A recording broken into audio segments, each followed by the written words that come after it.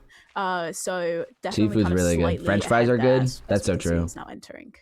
This is Rose. This is a 1 minute and 1 second. So do you like Berry pasta? treasure Pasta's my entry. favorite I mean, food. That is I love bananas. pasta. Like, that is The just variety that you can beyond have with bananas pasta is here. just I mean, so Feinberg unmatched. entering. This is a very respectable BT time. 1:13, 1:14 for Feinberg. 1:01 for Loki. Like that is just unfathomable. That's crazy. Yeah, I think it's going to be bridge again. I'm not 100% sure, just from the glimpse. Loki's I caught of locked it. Yeah, in. it Loki's is. about to hit the chalice. Wow, interesting. what a weird. Chalice just kind of peeking out the netherrack there. But pretty kind of straightforward terrain. Both runners have got plenty of blocks because they have the TNT from the buried treasure. So, Fine definitely still behind here, but it's very, very close. Yeah, I mean, I actually didn't take a great look at Pasta with the shrimp is really triples good, here. yeah. I'm pretty sure one. It looks Chocolate like there's a triple on the right souffle. side from what I can see just slightly on Feinberg's stream. Ooh, Loki has to go oysters through are really two good, hoglins Pink. here. Does so effortlessly. It's actually going to set up for the other rampart here. Loki Feinberg just going to be leaving the chalice now. Food is just so good, dude. I love Loki's food. going to set up for Donkey Kong here. Feinberg is going to be going for Sug here, and there's a ghast on someone's screen. I don't know whose audio we have right now. It's Feinberg's, and Feinberg has a ghast for Sug. Oh my goodness. Yeah, has to to lower the render. render distance there as well. Fireball! Definitely kind of a little bit of a slower. Loads of obsidian in that chest. I think 10 obsidian for Loki there as well. So, but just a little bit of a delay for Fine. He also had the 2 hoglins on the bridge as well, but didn't kind of have the God, same. I'm thinking about sort of, Thai food What again. is happening? Let's to like run. Loki's Let's pink? run Where the is that conversation all back. coming from? I get the drunken Where? noodles How did they all from end the up on there? chicken, but I also get Yeah, like and the problem is I I've get actually curry had this puffs, in the reset. Like when you have some weird which terrain like this on the are side so of the good. bastion, the pigs won't pathfind correctly because they'll just be like, "Oh, I'd rather just stand down there like they're doing a Loki and just look at you." It's like And I there's, don't even know how to I guess it's explain like 5 it. or 6 blocks Like what where a that curry happens. It seems to be about curry the Y puffs are level that so Loki is good. above them and is just actually not even going to be going to grab It's them. like So that could be interesting. Yeah, here. it's That, like a depending on how many small, pigs like- Fine has, that could easily get him back into this game because it's like Loki's a small. And I think he's throwing his pearl hang now, but I think they're playing on the different 2 different sides, and Fine did have to run across to check the other triple to get the obsidian because we know that's where I can't wait to go home. If Feinberg's still waiting, has some explosives here, but is not leaving just yet. Taps, have you Wants tried one Ube more yet? string No, trade. I Also haven't. hasn't set up a pearl hang yet. But Loki Dude, I is want to go. at the fortress. So I want a to commanding lead from travel Loki at just the to start of this try game is not going anywhere just different yet. food. Even with the difference in Bastion play here, and Loki's at the spawner. Maybe Feinberg finds a different one. Damage on the pearl has 1 stray, but that's not going to nearly be enough. Yeah, not the best entrance into the fortress here. Trying to get this Blaze in a little bit of an awkward position, but is onto the spawner now as well. Yeah, but he's not able to blaze bed yet, and he could lose a spawn cycle here. He's going to go for the double, but doesn't have it crafted, so he's going to lose more time to this. If the blaze cycle spawns, this is catastrophic for Feinberg. Does get the double bed off and clears all the fire before the next spawn, basically. So should get a clean cycle, even with all of that time loss. So it's not going to be that impactful. Loki measuring, set there. And, I mean, Feinberg could have been a lot more behind, is actually still relatively in this game. Yeah, absolutely. And yeah, gotta be frustrating because he was taking the time to craft his beds in the Bastion. So I don't know if he just didn't double click and didn't get the 2 beds. But yeah, I definitely watched him crafting the beds. So that's interesting as well as he's getting his pre-crafts. I think Loki's already got his pearl hang out. Come on, Feinberg. Yeah, and I think Loki just needs 1 more rod here. Loki's just ahead. Still waiting because of the eye break. Feinberg is also just 1 away. But the different... Oh, no, Feinberg's actually out. Wait, Feinberg Feinberg But didn't he have He's a an measure. height He's a yet. measure. He's a measure. Oh, that would be the problem Yep. because he hasn't measured. That is a great call, Rose. Thank you for Wait, and then completely checking Loki it is out. I'm on actually super- chords. What? Loki though at No, the but- stronghold. Yeah. Wow, lined it Loki's so early far and ahead. it's What the just heck? Really, really fast time into the stronghold as well. 5-2 Really nice stronghold. spike for him as well. Gonna be going bottom here. I mean, nearly sub 7 pace. Bed chest. Not gonna be what he's looking for, but I mean, the this is stronghold- just the this is just stronghold was awesome. Probably right here.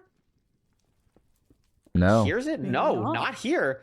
And this is time loss for Feinberg, and Feinberg is at chords now. Whoa, whoa, whoa, whoa, whoa! It's not I over. think Loki Wait, no, hears Loki it. finds it. Loki finds it. But is going to have to Yeah, hunger he does. reset. Feinberg is maybe not going to because of the pace, but has the same exact spike that Loki did.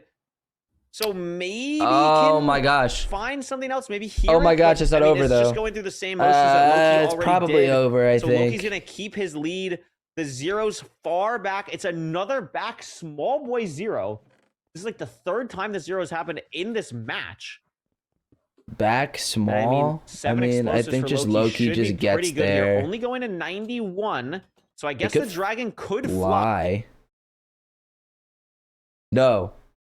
No, is this me? No, it's me! No! Dude, actually a cliffhanger.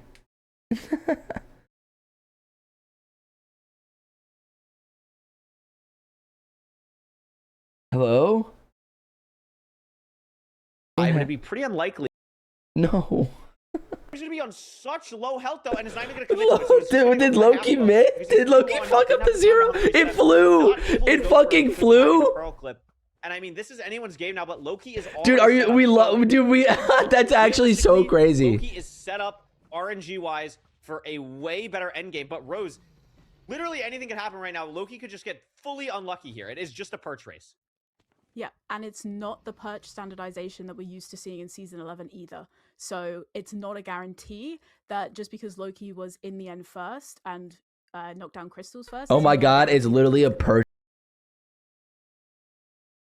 My god! Oh my god! Make it, barely gets there, has the explosives.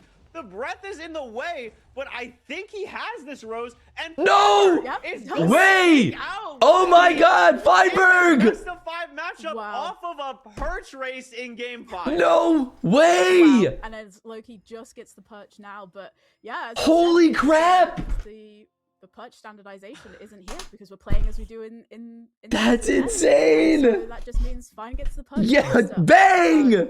But Oh my god, Feinberg moves on. Wait, that's so crazy! you know, again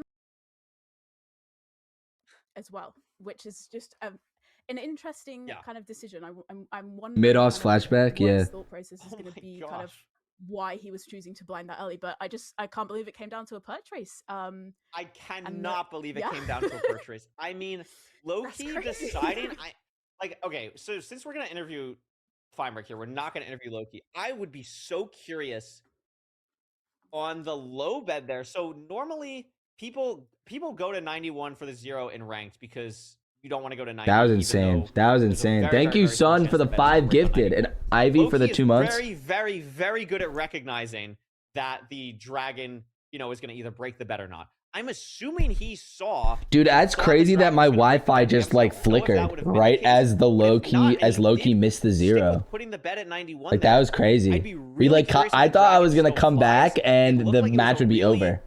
Edge case there for That was Loki. literally Just a insane. Crazy unfortunate way to lose if you're Loki, but I mean They both missed, yeah. This is Minecraft speedrunning. Like, yes, ranked has a lot of standardization. The zero but was every hard. player There was a knows that really this is just small part of the game and back. it can happen. Like you couldn't pearl up. You just couldn't get to high. If a Feinberg fan or a Loki Yeah. fan, you've got to kind of, understand that that's just sort of how it ends up playing out. I do want to say, I did get my prediction right. We'll say that. You did get your prediction but- right. And while we wait for Feinberg to get in the booth here, Rose, there is only one remaining player who would be a repeat champion for playoffs. It is only Silver left, who also hasn't won since season 1, by the way. Wow. So we're getting a new champion since season 1. Everyone Wow. remaining besides Silver would be new. Yeah, I mean, we have seen I think like the story of this playoff so far is we have just seen so many kind of titans, past multiple playoff winners kind of eliminated in the round of 16.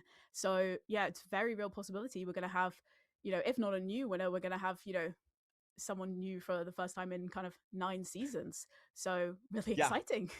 Rose, this is also, I'm just looking it up because I saw a chat message. This is also the first time now ever where Dugile, Loki, or Hax has not podiumed. First time ever. Wow. So first time ever? Welcome to the new era, everyone. Yeah. And the person to knock off the last person is Feinberg. I mean, that's not what I would have expected. Stuff happening in this playoffs. I mean, That's insane. Wow. I don't know what This else is to say. I'm so prepping all my questions for Loki that I have no idea what I'm going to talk to Feinberg about. Like, I actually, in my head, I was like, okay, what am I doing? Okay, good. No, I was just not prepared for that, like, at all. It was 2-1, and I was like, okay, like, I'm going to ask Loki this, this, and this. And now it's just like, I mean, wow. I can't, like, again, like, to stress this, like, Feinberg couldn't play last weekend because he was, like, a real chance today that he was not going to play. I'm very glad we don't live in that world. Huge props to Feinberg for showing up. Wow. Loki being chill. I mean, Loki could have easily, if he really wanted to, been like, nope, our match is scheduled for this time. Feinberg's not ready. He should forfeit. That was never even a question for Loki. He was so respectful, so nice to figure out a way that this worked for everyone. And seriously, shout out Loki, and really shout out MCSR as a whole for just being really, really awesome. W integrity. Wise. We got the comms still stall because Feinberg's stupid. Sorry, but I mean that's just where we are. I mean, what else, can we say? I mean, really impressive stuff. I mean, Rose, what are your closing thoughts on that match? I mean, wow. Yeah, I mean, I'm still just kind of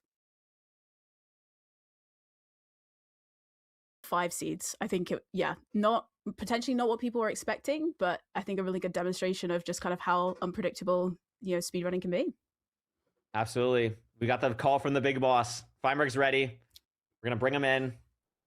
Feinberg, congratulations on the win. I'm gonna take you back a week. Not feeling well. We have to postpone your match. There was a chance you didn't even play today, and you come here. You beat Loki in a best of 5. You were down 2-1. Like, what is even going through your mind right now after that game? Yeah, I guess the first thing I want to say is, like you said also, but like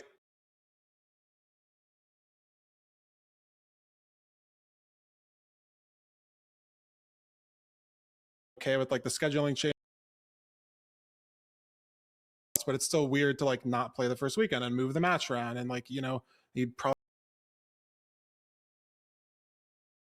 play because I didn't know I was going to be in the ER until 5 hours before my game. It's not like it was a scheduled thing. Like, hey, can we move it back? It's like, well, he probably woke up to that message, and so it's like it's a weird situation to be in. So I'm glad that we did still get to play the match, and like I mean, he was playing really well today, so hopefully it didn't affect him too much. But like I just wanted to start by giving a big thanks to Loki and like the whole rank team as well for letting this like weird scheduling thing happen. W rank, last W week was Loki. really bad, so I'm glad that I'm feeling basically 95% right now.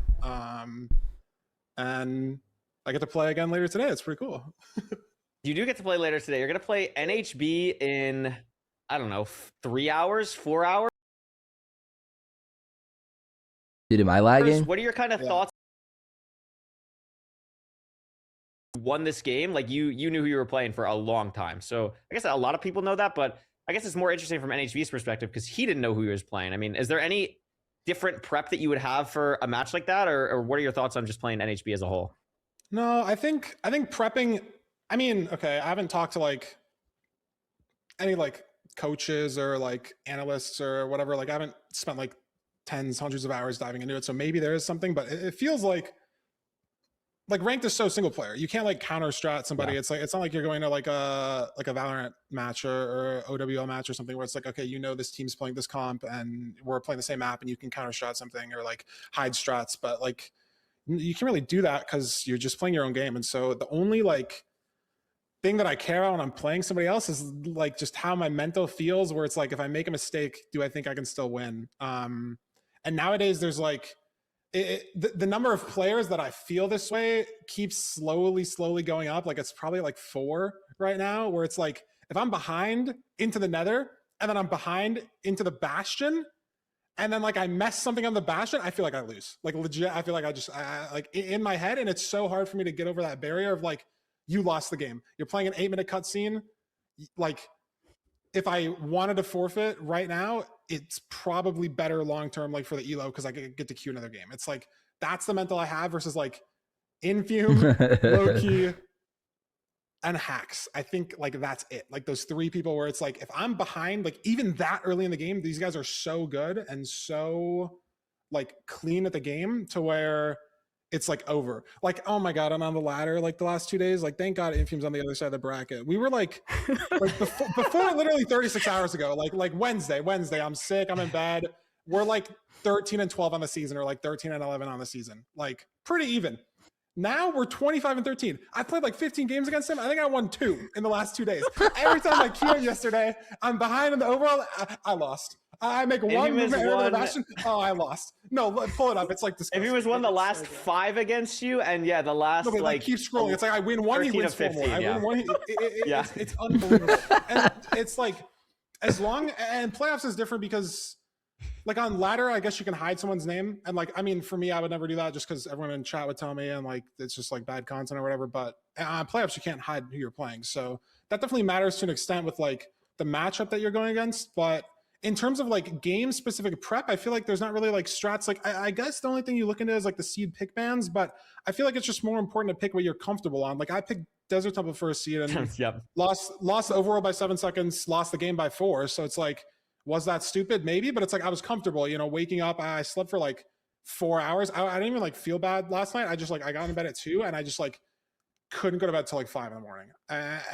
Like maybe nerves thing or something, but I don't know. I locked in, I guess. Like I don't feel that tired right now. Maybe because I have to play in 3.5 hours. That's gonna suck. And I don't really feel like squeezing a nap in, so we'll see how that goes. But I don't know. It's like, what's the original question? There's not really like individual prep versus NHB. I'm bad at this whole booth thing. You need like reverse media training. Like I need you to talk less. I need you to like actually just. Yeah. Yeah. No, it's okay. We'll figure it out. Rose, what do you got? I did have a question.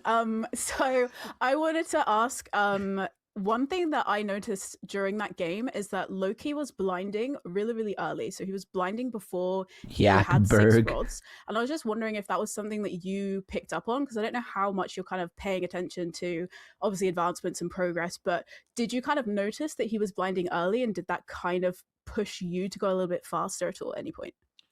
The only seed where it really confused me was the second seed, the one where I played home portal and he played triple gap. But I do look at advancements a lot. I think it is really important. Like I don't know if it would have, I don't know if I actually would have acted on the information, but like on seed 2, when I was like starting the double triple, I was still mining the first triple gold blocks. I saw he got Obby out of a chest. So I know that like, okay, there's some Obby on the triple. I can feel maybe a little more comfortable sending this. But on a lot of bastions, I think it is really important to have info on where certain like, you know, Obby, crying Obby, Iron is in the bastion. You can sometimes tell what route someone's doing and then try to make a decision based off that, like a VP. But the blinding thing was so weird. I'm surprised. I need to like look at that replay. I didn't get a chance to, but I'm surprised. He saved time on me playing triple to gap and I played double triple. Like he was faster into the fort.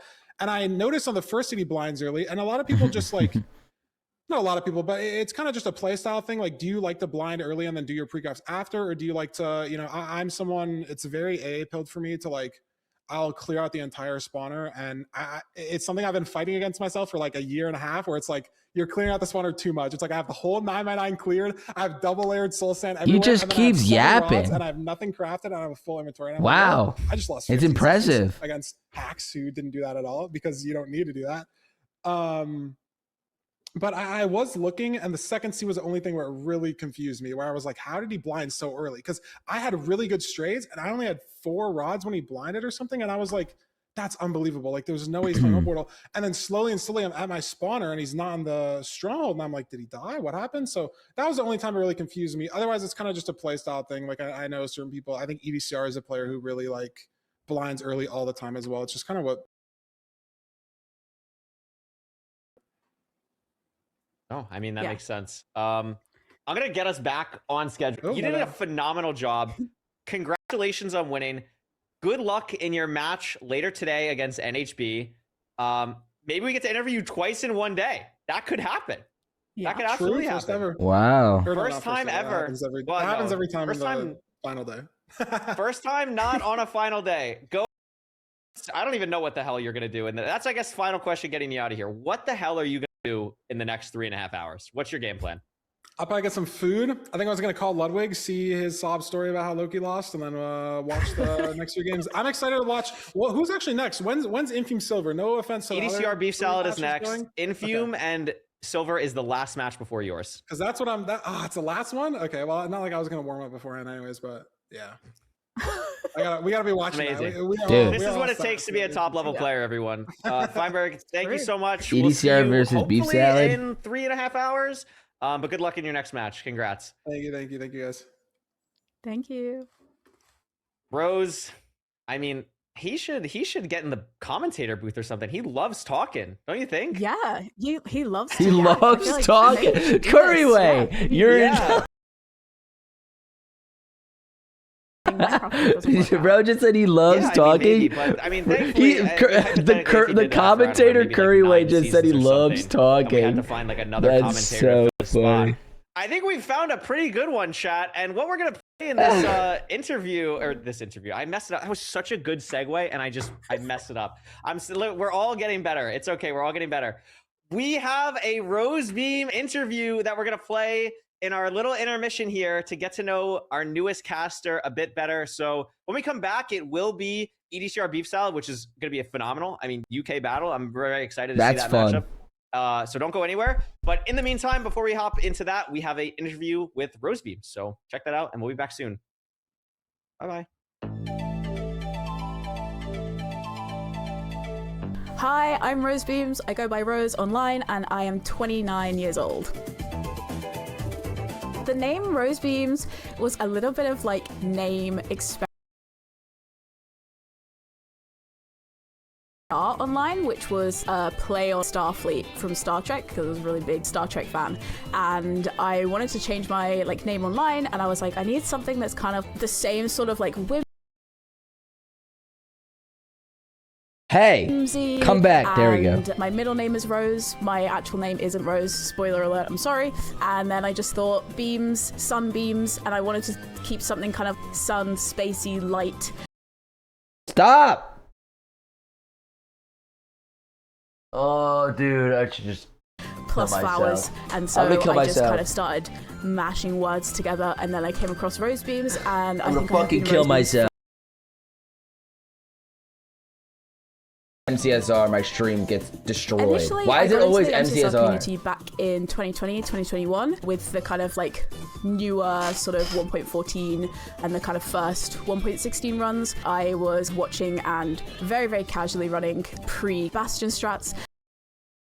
First runs start coming through, and then I took a break from the community for a good couple of years, and then around a year and a half ago, Minecraft content started kind of coming back up on my YouTube and on the internet. I think I must have seen Drip's like world record come up on my YouTube, and I was like, oh my god, how is the time so fast now? Like, what's the new tech?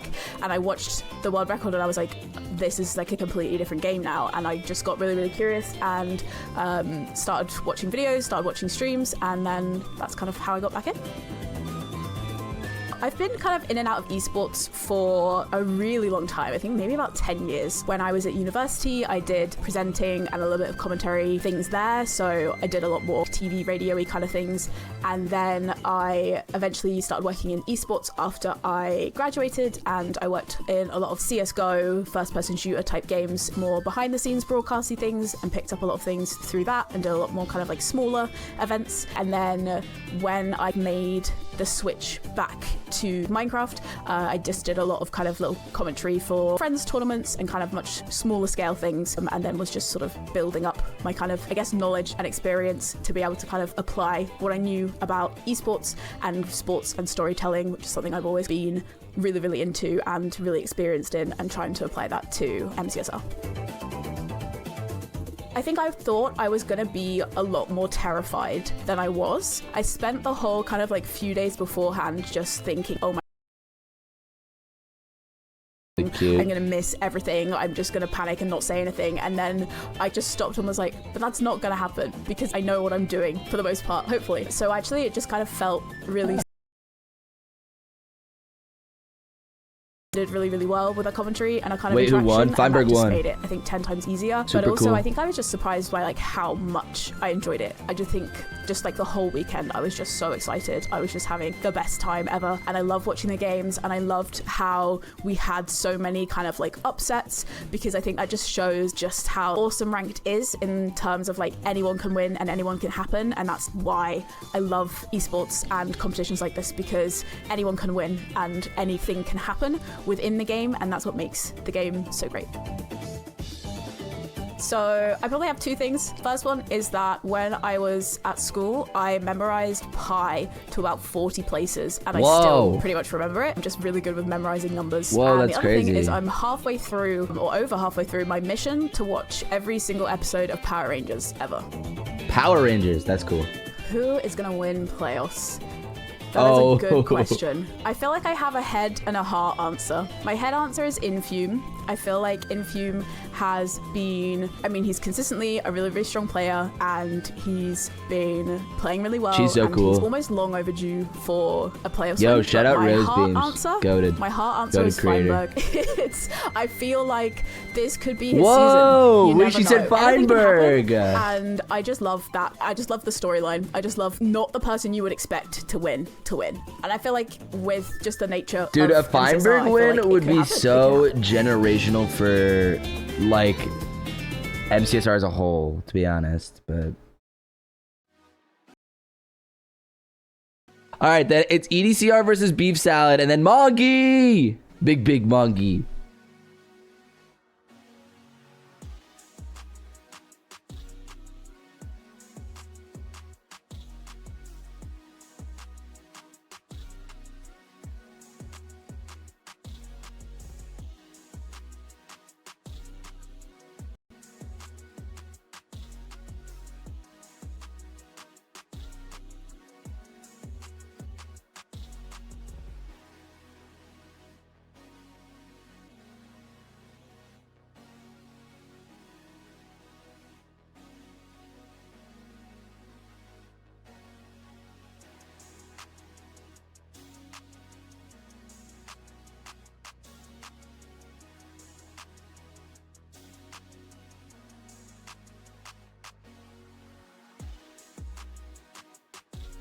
Mm-hmm.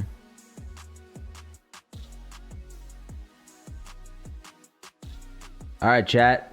Are you guys having fun? Are you guys having fun? Are we gambling? Oh my god, we are gambling.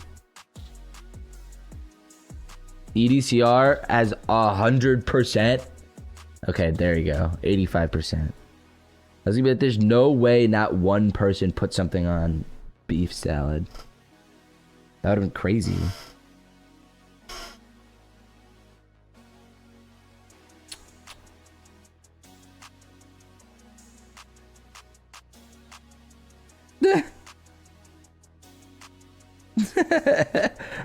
That's such a I just pulled up Twitter on my phone, and Andronicus tweeted, he wins the perch race, 0 luck, 100% skill, the goat is back. And it's like a and then it's an edit of Feinberg.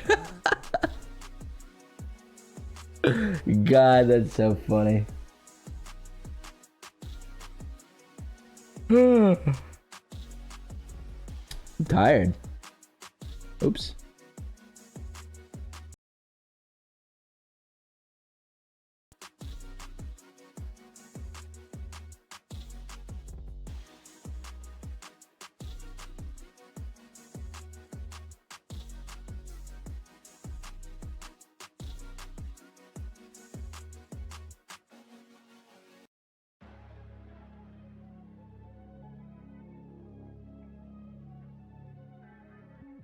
Dude, so many people are alive right now. This is crazy. Chat. This could be anyone's game. Beef's EDCR is such a good technical player. I think EDCR is taking it, but it is anyone's game. That is absolutely true. I'm going based on vibes. Yeah, I think EDCR wins 3-1. That's my guess. That's my prediction. Saps, I bought a Saps plushie today. Are you proud of me? I am! Exclamation point plushie, you should buy my plushie! Or something like that.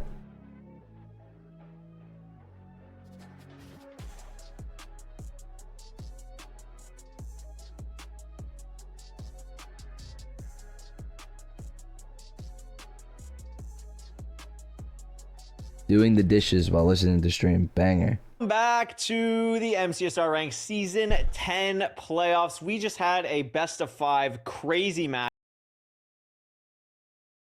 Holy smokes, Rose. It's going to get somehow even better because now we have EDCR versus Beef Salad. Probably the two best UK players in the world.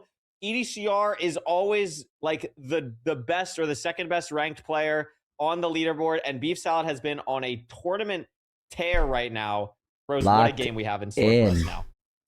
Yeah, absolutely. This is gonna be a really good match. Excited for this matchup. A little bit sad that it's two UK people. Please let there be a Ruin portal seed so we can use the looting so it would be nice to kind of see so true. a little bit of just bias, for my fellow. I think, Beef Salad has been playing really, really well, particularly in tournaments recently. Obviously, I think second place at the LAN, but EDCR had his first playoffs win last week and has consistently been the kind of top 1, top 2 player on the leaderboard, as you said. So I'm really excited to see this matchup, I think. I mean, it's so interesting because it's just the different, it's leaderboard versus tournament, basically. Like that's really the name of this game. I mean, obviously EDCR won finally the a round in ranked playoffs, which I'm sure he was very, very happy about and is probably still the favorite going into this matchup. But Beef Salad, an incredible, it's really, really good played, but I remember Beef Salad looked incredibly good. Jay. I'm pulling it up right now. Jay, yes. Beef Salad looked amazing in that matchup against Jay, who has a crazy top speed. But I mean, they are two of the best that not just the UK, as we're saying, but really the entire world has to offer here. I think it'd be really hard to find anyone who wouldn't say these are two of like the best 8 at worst 10 players in the world. And hopefully we get another game 5, Rose, because if it was anything like last game, we're in for something special. Yeah, absolutely. Two players, because I think they're very different. Coming on, EDCR, former ELO world record, highest win rate in season 10, back-to-back subs, 74% win rate. That's what stood out to me as well. Yeah, just almost kind of like person if like just 70 pro. God, again, that is nasty. See, Beef Salad, as we said, second at the LAN, and also most interestingly, I find between these two players, last season in season 10, Beef Salad played 1,000 more games of ranked than EDCR. Wow. It's one of like the 2 biggest grinders for ranked, him and V-Strip. I mean, just crazy Just stuff. insane.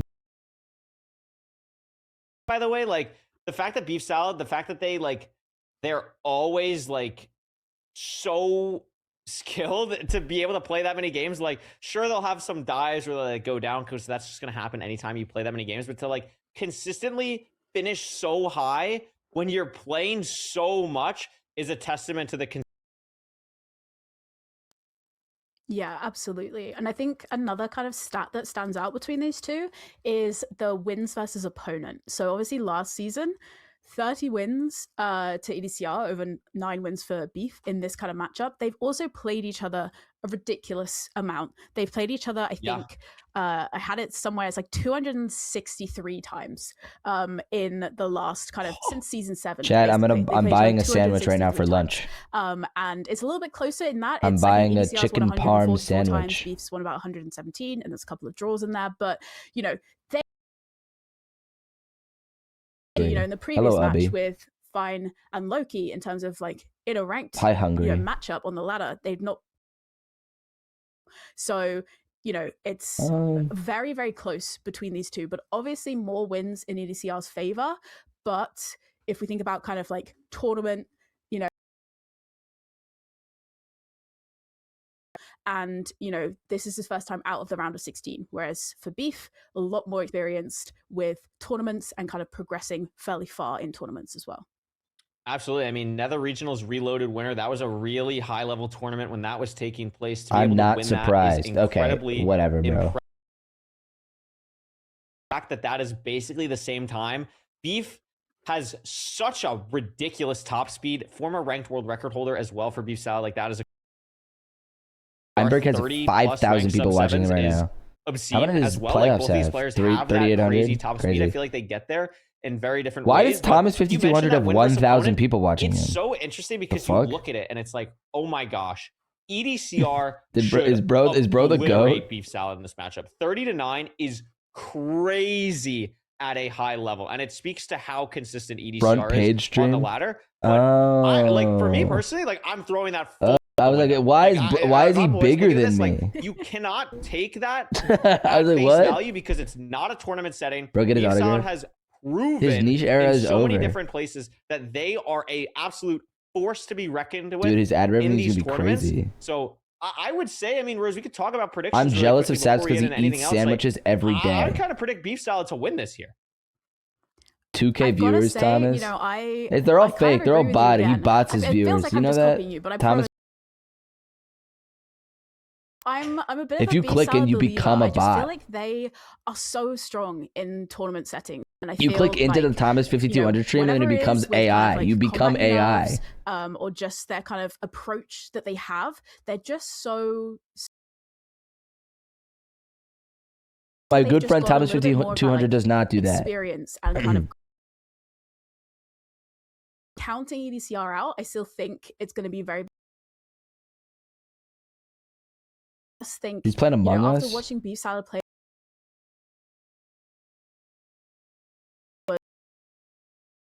The only reason he wasn't 3-0 is just because he had a little bit of an issue of he didn't set his spawn. Bro when he was hates hungry Parrot. I setting. do, But actually. he was so You're right. fast and so kind of steady. I think, you know, He deserves that's it. potentially what's kind of putting him more in my favor here.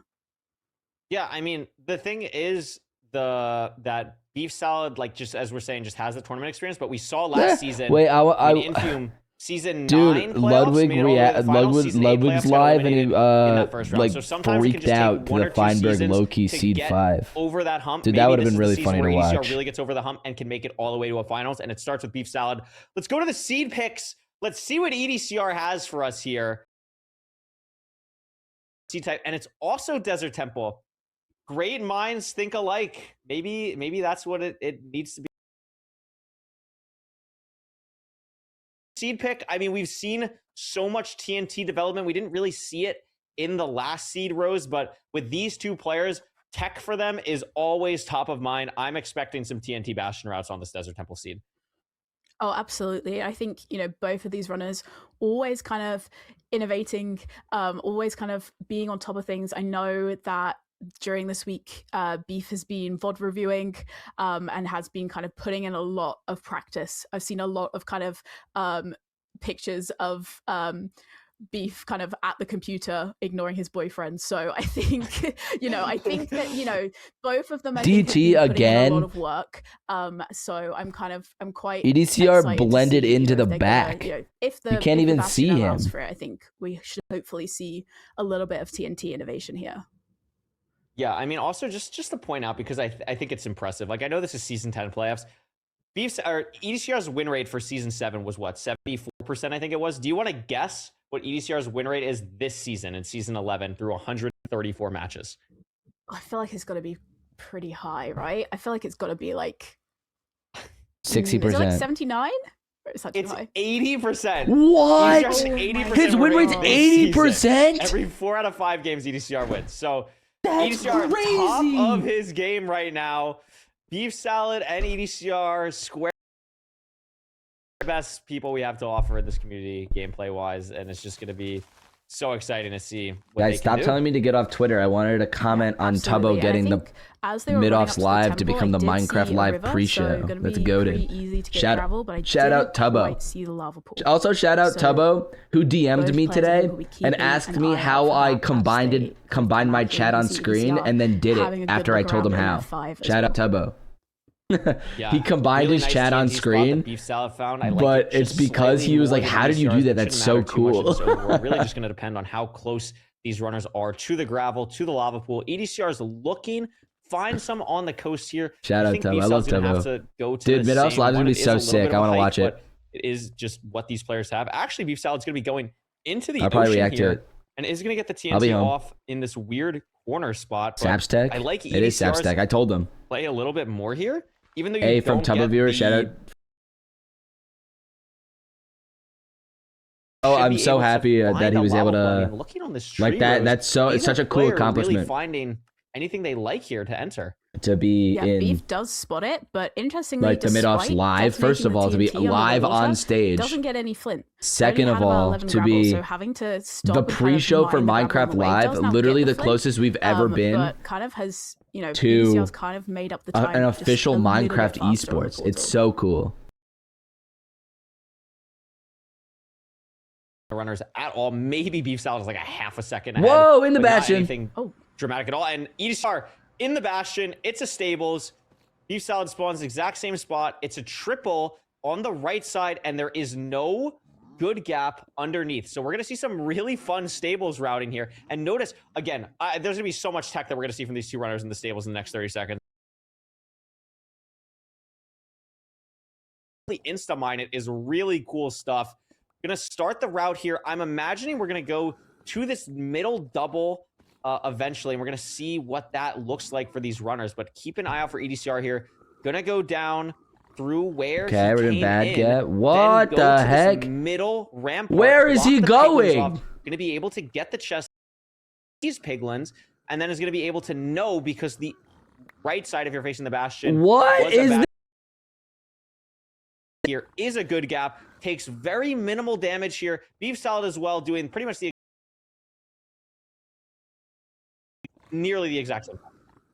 Interestingly, rather than mining through, Beef went around the outside to the single Nice, chest. okay. Yeah, above he went to the stairs. single So, chest actually kind of, I mid-route. think That was made up cool. a little bit more time by going for that and kind of wrapping around rather. Really good call out. I haven't seen a lot of people do that, but again, Beef is on the cutting edge of tech stuff, so it makes a lot of sense. We're seeing it for some of the first times in playoffs here. ECR checking trades. Both runners on similar health, neither have a golden apple, so that's going to be something to really watch here on this temple seed. So many fire rays for these runners, so many explosives as well. Just pretty much everything they need except maybe Obsidian. Yeah, EDCR on 19 after trade, so has to find something else here. Is Beef Salad out? Does Beef Salad have 20? What? He's I couldn't out? see. I didn't see them check their MG. I think so. Beef Salad has 20, I He's guess. just leaving. Yeah. Oh, watch the skeleton. Really low health here. Has to be careful. There's a couple of skeletons. Oh. And a lot of Yeah, because oh. I think EDCR does have enough Obsidian. I missed Oh it. my I god, think he I was almost looking at some died. other block, Oh my god, but he almost died. was trying to get food here that Beef Salad did not. So that's going to be the biggest difference between these runners now, is that EDCR has this pork chop to pearl a little bit more aggressively, and Beef Salad does not. Yeah, having to kind of take a little bit of a slower route, trying to take a little bit more time to heal up so that they can get the pearl off on W top clutch. of the fortress, and that means that EDCR is going to be on the fort first. Half a Half heart a for Beef heart. Salad as well. Really Very scary. Something have to keep in mind. Finds it. It's enclosed. I really like the play from EDCR. I honestly think it's not something you see enough at this high level, especially in a stables where you can like EDCR did, check a chest or just kill a Hoglin that's just right What there. the Really interesting TNT setup. I've not seen that before, but worked out really well, similar to the Fyro TNT that Beef Salad is doing. What was that? Allowing the last TNT to get blown up by the other TNT. So saves a little bit of time there. Really interesting.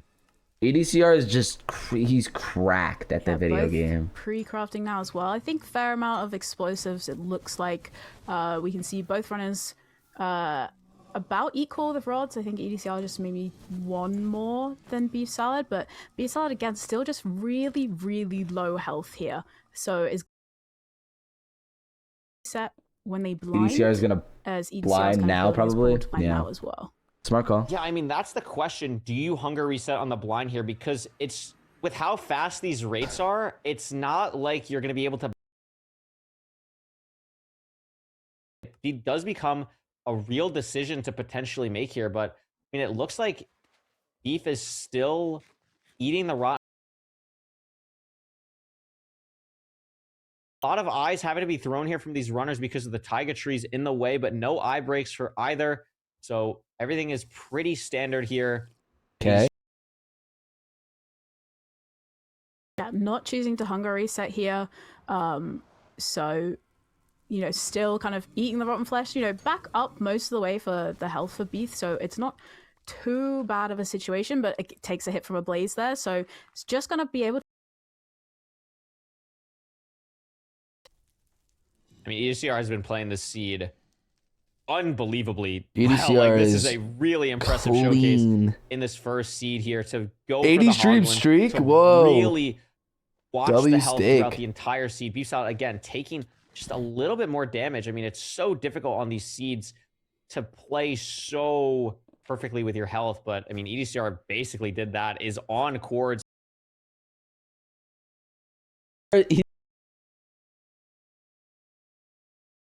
Too far behind. He's basically on chords as well. GPU Very for nice. most of the runners, so I think he's not gonna hunger something reset though. Yep. that we're gonna be as familiar with, but finds the portal room basically instantly. I mean, Rose And he's is gonna be really in fast like time. very so Yeah, fast. really so fast fast for just EDCR. No kind of mistakes. It's just here. Handled insane. The health a lot better. Going to be the first one into the end. Another back zero. We've seen a lot of these today. Whoa! It's Cage is gonna have to manually mine out the block. That could be a bit of time loss here. Is still gonna be able to get to 95. Go for the multi-block setup. Plenty of explosives. 6 explosives He gets here for there though. EDCR, which He gets there. He's so should free. be very comfortable. I mean, this damage is absurd. Really nicely done. Really good And that's gonna be the task first from seed EDCR. going to EDCR against both of our Preds. I mean, Rose, he looks not nervous at all out there. That was a really impressive first seed from EDCR there. Yeah, I mean, really, really clean there. Just Beef Salad also had a didn't really see any fantastic mistakes at match. all, just A really fantastic fast, match no kind from of Beef Salad. hesitation. Listen, just he was managed the seed, I EDCR think, was a lot 2 better. seconds You know, off Beef was on being low health in the for a long 7-minute time there. range. And you can see, it there. was really, really Beef close. up Salad until was blind, and then maybe 15 EDCR seconds had behind more that. health and was just able to Crazy. kind of play the sort of terrain a little bit better and just was able to throw extra pearls and just really good damage at the end in the 0 and able to kind of close out the first seed. I mean, absolutely. We can see here in these splits, basically every split you see like lost. I guess didn't lose any time. It's 6-6-6-6 on all the splits until finding the stronghold.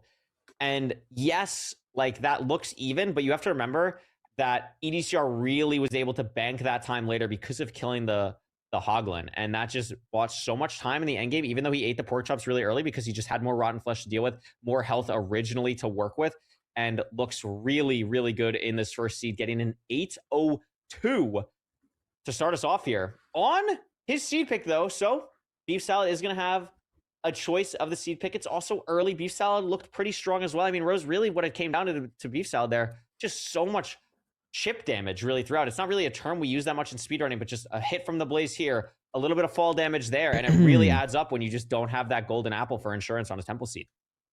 Yeah, absolutely. You know, rotten flesh, really, really slow, you know, really poor saturation, really slow healing, and that just can make all the difference. I mean, we saw it Banger. with Fine Really and good Loki. first match. That was You a know, really Fine fun was able match to to kind of watch. manage and save his golden EDCR's skin apples is a like the lot better, opposite of Sabs. He's and like that was evil kind of Sabs. what was able to kind of allow him to push a little bit more at the end and not having to worry about hunger resetting, not having to be a little bit extra careful with kind of the decisions that you make. And, you know, for EDCR, just played the seed near kind of flawlessly, I think.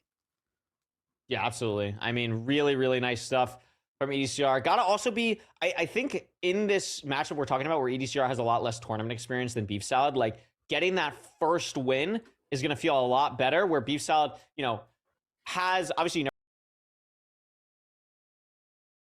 through this. So Beef's going to be feeling still pretty comfortable here, especially knowing that they have the seed pick going into seed 2.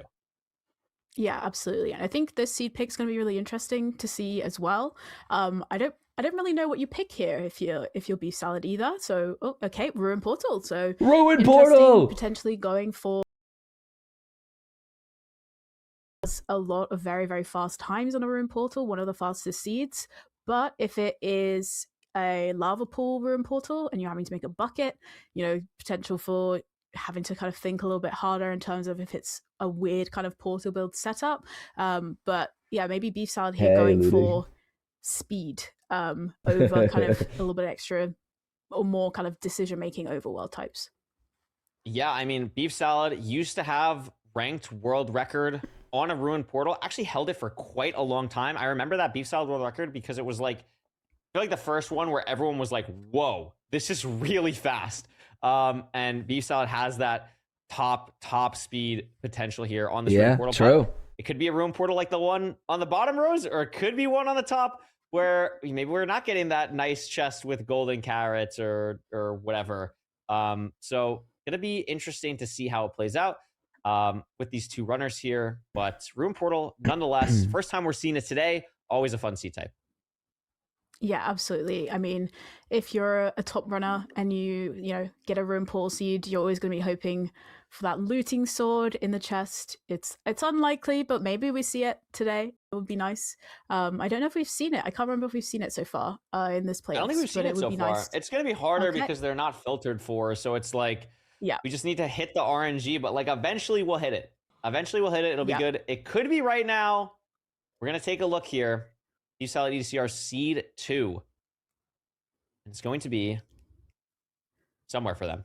All right. Where's the Ruin Portal? Cross Where the water is it? a little bit further out. There it is. I think is Beef going a different way? Beef is going to a village. Whoa, he's going to a village. What? Yeah. What? Okay. Just hasn't been able to spot the Ruin Portal. Don't really know what to say. Just so I do. If I'm Beef Salad, I reset the seed instantly because you know it has to be somewhere near your spawn. So yeah, I think it's within you want to like chunks or something. Yeah, you want to like figure nothing. W variance play. W variance play. It was to your right. There also really interesting play. We didn't point it out because Beef Salad went the wrong way. EDCR, I think this was intentional. Lit a bunch of trees on fire like instantly with his flint and steel before he did anything else. And I think that was to clear out the space around the portal here to make building this portal a lot cleaner. Just the high level play that's coming out from these runners is just absolutely crazy to be able to think about that. Yeah, absolutely. And, you know, we saw Beef going the wrong way. So just kind of a little bit of a much slower enter. They have got one golden apple, but that's the only only food that these runners have. And EDCR doesn't spot the bastion straight away.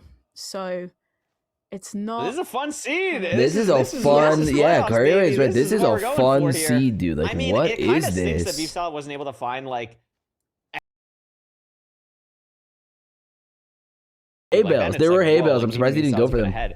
But I guess he didn't know if there could have been golden carrots. Could have been a time loss. Like, couldn't find the bastion. Like maybe Beef Salad finds it way easier than EDCR, and then all of a sudden it's like, whoa! Like Beef's right back in it. Where the flip is EDCR going? Seemed to be a lot more confident in sending a direction, whereas Loki was kind of hopping back and forth quite a bit, having to What is going around the on? There's blocks the here as bastion. well. I think does see Yeah, the and this is the bastion same now, but- direction. Yeah. Okay. They're both going in the same direction. It's a housing. They'll figure it out. Lava. But I mean, this food loadout for them, the one golden apple. I mean, this is not going to be an easy route, especially doing the top down. I mean, you have the gold axe. You can just break the chest. You have some distraction stuff, but going to be careful here on EDCR's screen. Like, you got to take a very little damage here. No gold distraction in the first chest. Does get some in the second, but kind of awkward here. And Beef Salad's still trying to just get to the bastion. Yeah, just really awkward terrain. Soul Sand slowing you down, and just kind of difficult to find the right kind of route Wow, on this the way is there. At least Beef's so entering odd. from kind of higher up, so at least Yeah, a little I bit really safer like the for kind terrain of- Beef took. Yeah, a little bit safer for getting to the chests, as opposed to kind of the route that EDCR took into the bastion. Absolutely. I mean, Beef Salad made up a lot of time here, playing so smoothly. Amazing block placements as well. Really clean gameplay from Beef here. Trying to get back into the seed just a tad. Although EDCR does have some gold picks, which will make the bottom of this housing slightly better. I mean, the thing to watch out for here, Rose, for sure, is the explosive count. Because That's so true. If this is a low explosive seed, that could be a huge deciding factor, even with the delay from Beef Salad in the overworld. Yeah, absolutely. If it's low explosives, Beef's now got a little bit extra to play with. They've got the option to double blaze bed, or they could just for the end for the 0. So keeping an eye on the trade so far. I mean, it looks like a fairly good amount of string, I think. Yeah, he starts at 9 on the bottom, so he's Okay. gonna be just fine there.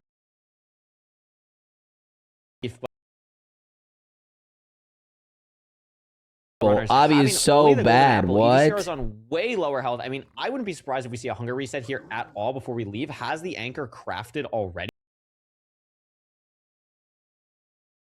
A lot of pearls as well. So maybe you throw a pearl here, get the anchor out, or maybe we're going to go for some type of set. Should do it. What is the seed doing to these poor runners?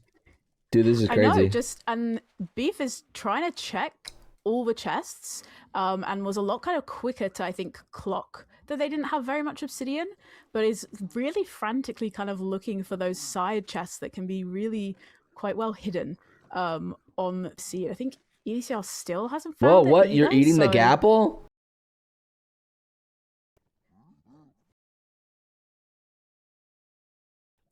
Yeah, has to eat the So golden that's apple. not good.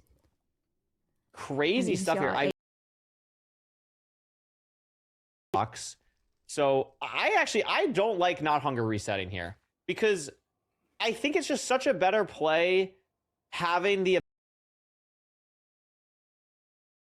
something else, because now EDCR is going to have to hunger reset here anyway, and it just would have been nice to not have to hunger reset at the fortress or in the overworld, because you EDCR don't is need to save playing the explosives when you have crazy. 10.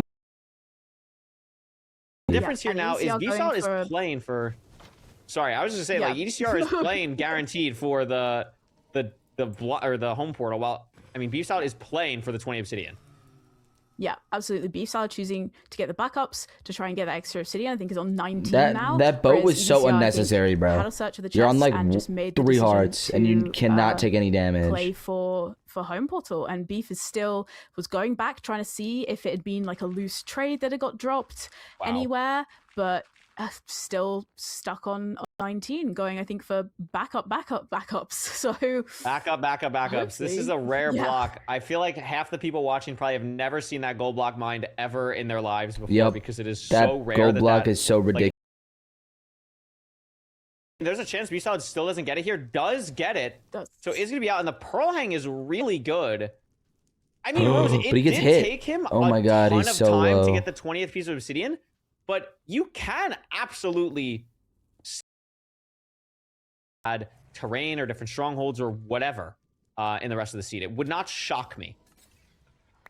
Yeah, absolutely. And I think also depending on which spawner gets played, as EDCR has to deal with an Endermite, but which spawner gets played, if you might have slightly different chords. It might be that if Beef is blinding on the spawner as opposed to EDCR having to go back to home portal, which was quite far away from the bastion as well, then that's going to potentially have an impact in terms of how many blocks do you have to travel to be able to get to your second portal. 6?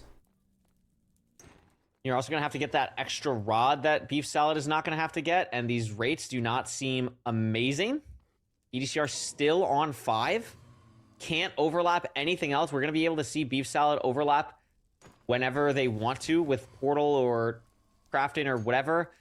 Does this last rod drop for EDCR here? No. So we're still waiting. Got to the point where it's like, you know what? I am just going to blaze bed, but has enough blazes now, probably just going to be fine without blaze bedding. Gets the 7th rod, raises the render, but this is what I mean. Beef Salad is now blinding. So we're seeing a real difference in play. Yes. Yeah, blinding early though, because they're going to go for the hungry set only on 2 hearts there. But this is so interesting. Yeah, it does mean that Beef doesn't have to worry One about cough this and kind of Beef very is dead. long trek Lol. that EDCR does, and EDCR's down to 2 hearts now, so is probably going to have to hunger reset again before going to chords as well. Beef choosing not and look at this. Beef to go didn't hunger. reset. Yeah. I mean, guess this is going to use the anchor. Yeah. You overlap a little bit more blaze spawns, I guess. So I kind of like it. I mean, you have so many explosives, it doesn't really matter. So many blazes here from the double spawner here. I think Beef is in the lead, to be honest. Like, it just depends on how bad this terrain is. It's an 1800 block blind for. No, I think EDCR is in the lead. I guess no. That wait, no, it's at the fortress. The spawner, Rose. It's 200 blocks from the spawner. He's right here. He's on it. Yeah, and it's also different nether chords as well. So I think completely different nether chords. So Beef Salad is just going to be in the stronghold first. Yeah. So actually taking the time to mine the extra gold blocks means that they're going to be into the stronghold first, because they didn't have to go through having to go back for home portal. And depending on what the spikes are like, and Beef Salad finds the portal room first, depends how easy of a nav that. And there it is for EDCR. Managed to spot it. Yeah. But Beef is going to be in the nether or the end first. I always love how Beef does like the cool little like 3 eyes first. I think Beef has a big enough lead here where it would take an incredible 0 from EDCR, but it is top 103. This is a really aggressive push from Beef Salad to get to the top setup here. The Crying is not down. He's not going to be able to hit it. Barely blow clutches in time. EDCR, a much cleaner setup and should be okay here. Rose, Beef Salad had the lead. Still goes for the 0. Might actually be able to save it, but EDCR's Dragon is already dead. So Beef Salad, I mean, what an effort. What an effort from them. Wow. But I mean, what a back and forth game. I don't know what to say. We just kept talking over each other because it's just pandemonium. Like, what is happening? And I think Beef going. What happened? Just pushing really, really aggressively at the end there, and it just doesn't quite pay off. What happened? Just a weird seed in terms of just very, as you say, very back and forth, but also just, we saw Beef not finding the portal. It took Beef EDCR failed 0 and Bastion. fell. EDCR choosing to go for home. Dude, you missed portal as opposed to everything? Beef That's kind so of messed up. waiting out I had to get my chicken parm sandwich that they needed. Wow. Completely different. I didn't want to strongholds. leave them, you but the can see DoorDash driver was 2 calling me, seconds and I was like, between them, "Oh, okay. in This the guy end. does not So, know anything about just anything. The guy just didn't know how to crazy seed, I DoorDash." To be honest, Yeah, it was it's just okay.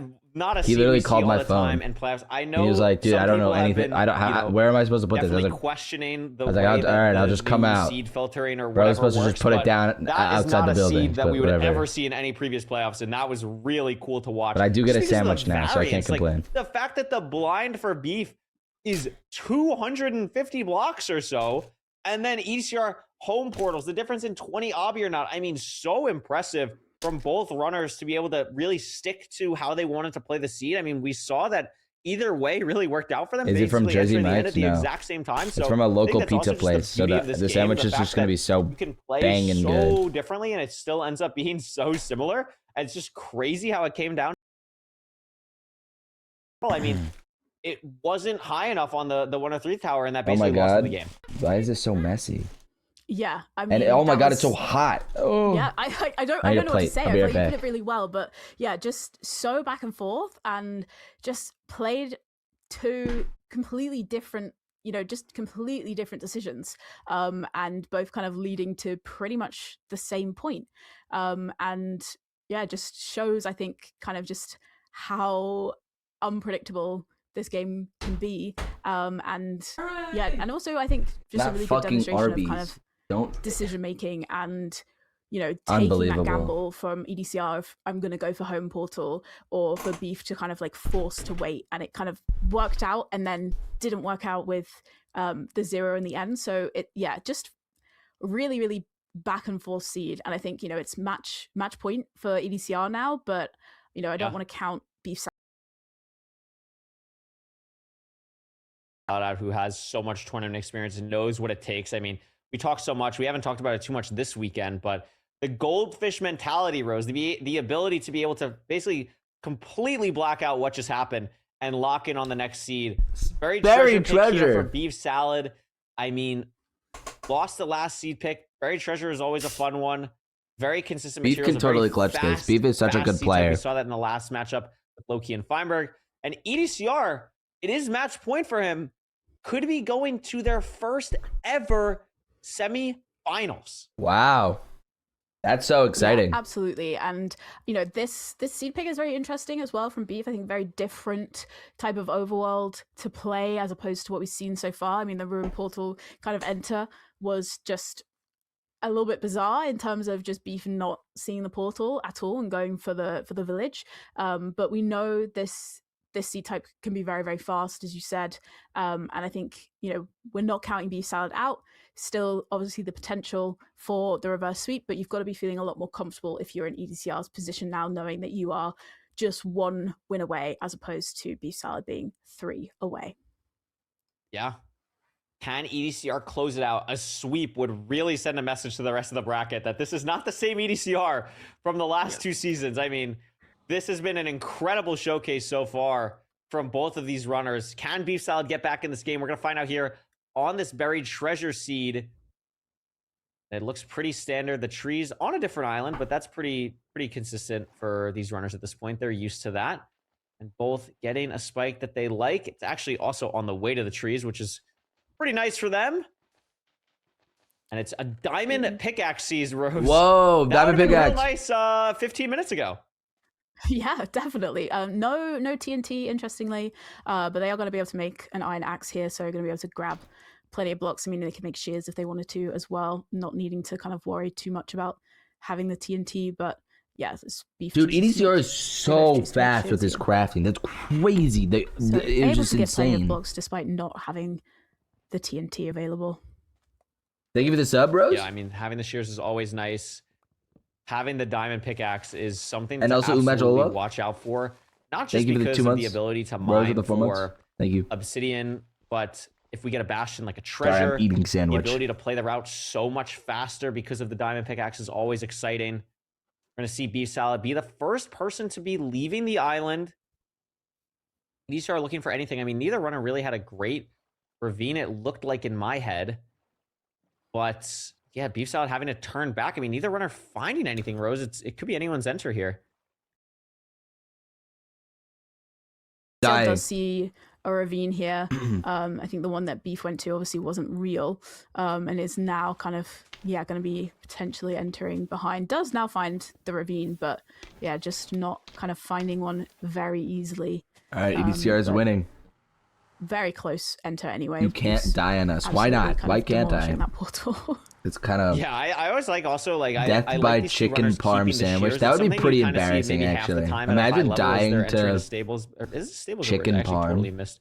I was looking at. I'm pretty sure this was stables. Yeah, it is.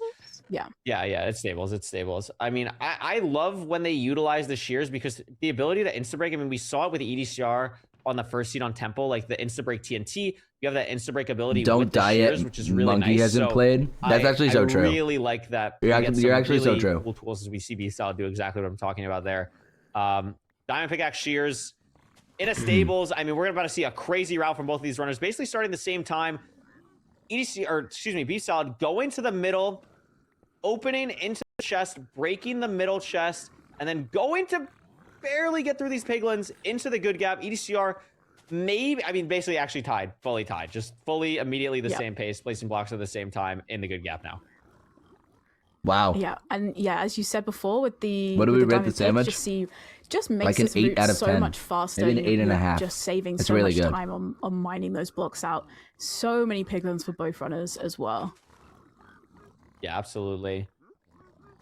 Salad mining the last couple blocks here, going to be going up to get the backup. Same thing with EDCR. Watching Beef's route stables is so satisfying. Yeah. Now, I don't remember seeing a fortress, so these runners are probably going to have to do some pie charting. Looks like Beef Salad is trying to set that up for themselves right now. A lot of trades coming through. A lot of piglins, actually, for both runners here. Holy smokes. But EDCR's inventory just really clean, probably giving them the edge here right now. Yeah, Beef taking the time to sort that inventory, but a lot more kind of quickly sorted for EDCR. Trying to get an idea of trades that they have, both I think throwing pretty much the same pearl hang, but Beef's going to be leaving actually, so it wasn't a pearl hang at all. Just the Beef is just there. Wait, this is crazy. Whereas, yeah, EDCR going back to check for more. Be really interesting to see how, I didn't see how much obsidian that the Beef has, but obviously enough that they're happy to go and be at the spawner first. Yeah, Beef is here. I mean, usually it's 28, so plenty of obsidian there for Beef. Going to be totally fine. A lot of explosives as well. This is actually quite a comfy seed with all of that. So, I mean, Beef for the first time, really, I would say in this matchup so far, a pretty commanding lead, what's with you and sandwiches? So, dude, which, they're I mean, good. you'll take when you're entering the Bastion and starting the route at the exact same time, especially going into this endgame here. You just and said so many materials, he but was a sandwich also in his past something to life. not forget about. They're playing Chad, entirely it's not a different fucking spawners here, sandwich so from Arby's. I think they're far enough away where it could affect Stronghold, or at least one could be significantly closer. So, something to keep in mind. Yeah, keep an eye now as kind of Beef's blinding earlier. It's not the as fucking well, meat mountain. Only 2 rods. But Stop saying that I'm eating the meat mountain. Decision. So it'll be interesting to see if they are going to have different strongholds here or not. See. Yeah, I can it's see. about 1100. I mean, this looks like a pretty similar spot. Yeah, I think it is the same stronghold for these two runners. And thankfully, it doesn't look like the distance is actually that different either. So pretty straightforward end game for both of them here. And Beef Salad getting a really nice pearl hang off. I guess the what's your favorite Arby's sandwich? Is the meat mountain? No, it's not the fucking meat mountain. I don't have a fucking favorite sandwich from Arby's because they're all dog shit, and I've never had fucking Arby's before. Stop asking me. I don't like Arby's either, though. I mean, Beef Salad's still ahead on the count, but still waiting here just to be able to leave. These rates are not rating. You guys are ruining my fucking lunch. Now I'm not even fucking hungry anymore. Thinking about fucking Arby's and the meat mountain. Split, just kind of for these blazers to spawn.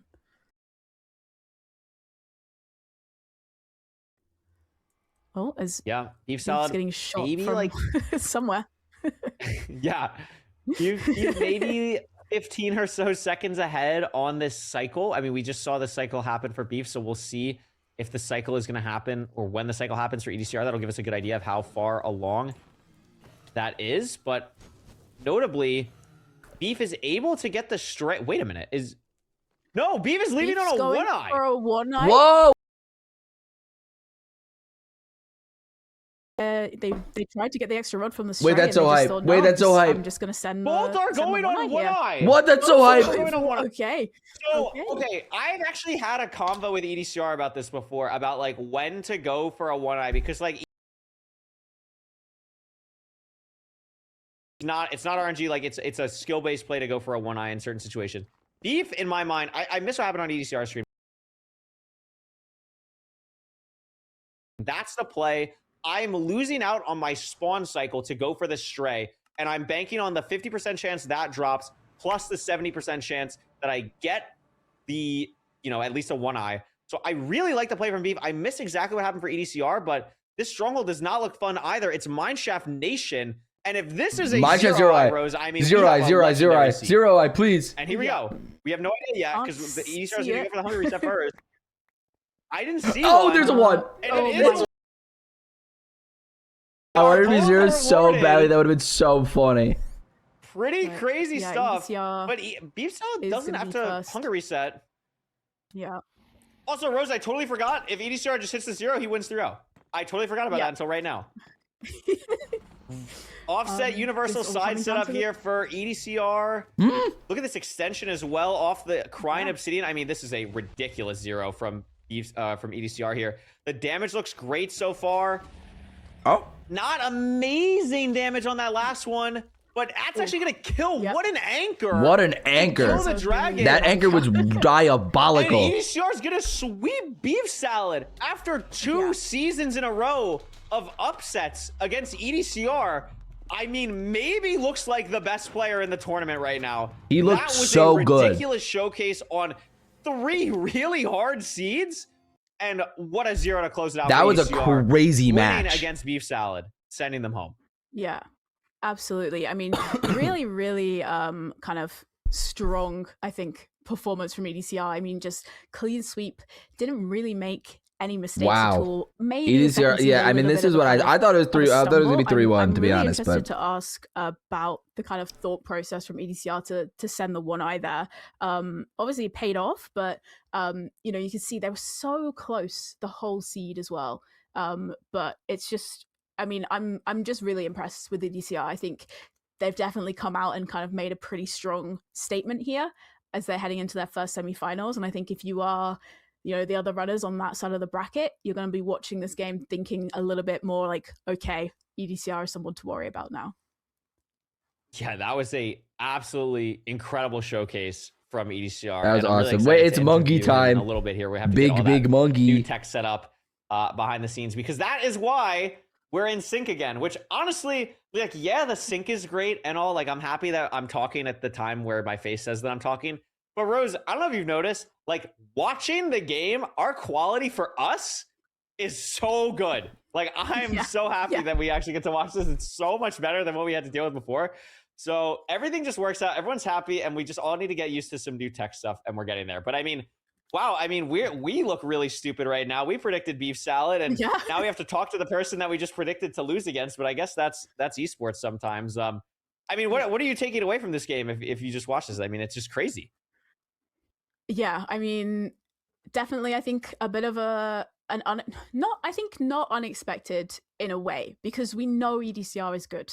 You know, he is consistently, you know, at the top of the leaderboard. He's got, you know, a disgusting win rate, you know, 80% this season, 70 odd last season. He's you know, locked he in. is a really strong player. And I'm actually really happy to see that he's kind of almost settled in now to tournaments and is able to kind of have a really, really strong quarterfinal match here, because I think it just means, you know, we're able to now see him, I think, at his best. And I think that's just going to give us some really, really good games now going forward. I think, you know, semi-final, I can't remember what side of the bracket they're on. I'm going to have a quick look. Okay, so they're going to play the winner of NHB Feinberg.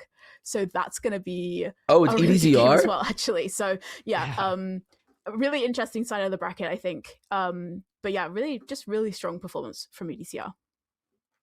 Very impressive. Also, huge shout out to Beef Salad. I mean, didn't go their way this season, but has proven themselves to be a crazy, crazy tournament competitor. Has done a really good job. I mean, you know, you see a couple other things go their way, different ways in this matchup. It could be 1-2, 2-1. We could be going to another game. But I mean, shout out to Beef, did really good. And I know we'll see Beef next season as well for sure. But we're gonna talk to EDCR soon here once we get all that set up behind the scenes, as we said. I mean, I definitely have stuff to ask. Last time I was like, I have no idea what I'm saying to Feinberg, but like that's also easy because Feinberg is just not going to shut up for 20 minutes. So that was really easy to just deal with that. I want to like actually like I'm ready to talk to ECR. I want to ask about the 1-eye. I just want to hear their thoughts about like, you know, pushing through, the differences between like leaderboard games versus like playoff games. Called like Big all Big that Monkey stuff is because so he's gonna get a interesting big from win. someone who's True. also, I mean, Rose, didn't really mention this, but I mean, ECR so new to the community as well to be so good. Yeah, absolutely. And it's been so, I think it's been so nice to see, you know, someone who has not necessarily been around from the beginning and be able to kind of break into the scene in the way that EDCR has. And just to have seen, even over the last kind of year, how much they have progressed and how strong they have been has been really enjoyable, I think, for me as a viewer as well. Yeah, absolutely. We should be getting this interview pretty shortly. Just double checking the last things here. And we will be hopping into that, I think, like now. So we're gonna do that. I think it's gonna be fun. 1 second, according to Oliver. One We're second. figuring things out. Okay. Listen, give us Yeah. some breathing room. And also, you didn't hear this from me, but you do not want to go anywhere after this interview. You did not hear that from me at all. You do not want to go anywhere. It's true. So we'll get that Stop in a being a second once the random big reaction boss streamer gives and us the hop on Among approval. Us. No. Okay, we've been told that Big Monkey's about to play. in just a second. And yeah, it should be pretty good here. Figure this out. Here we go. Wonderful. EDCR, welcome to the booth. Congratulations on not just a win, but a 3-0 win, making it to the semifinals. How are you feeling after that matchup?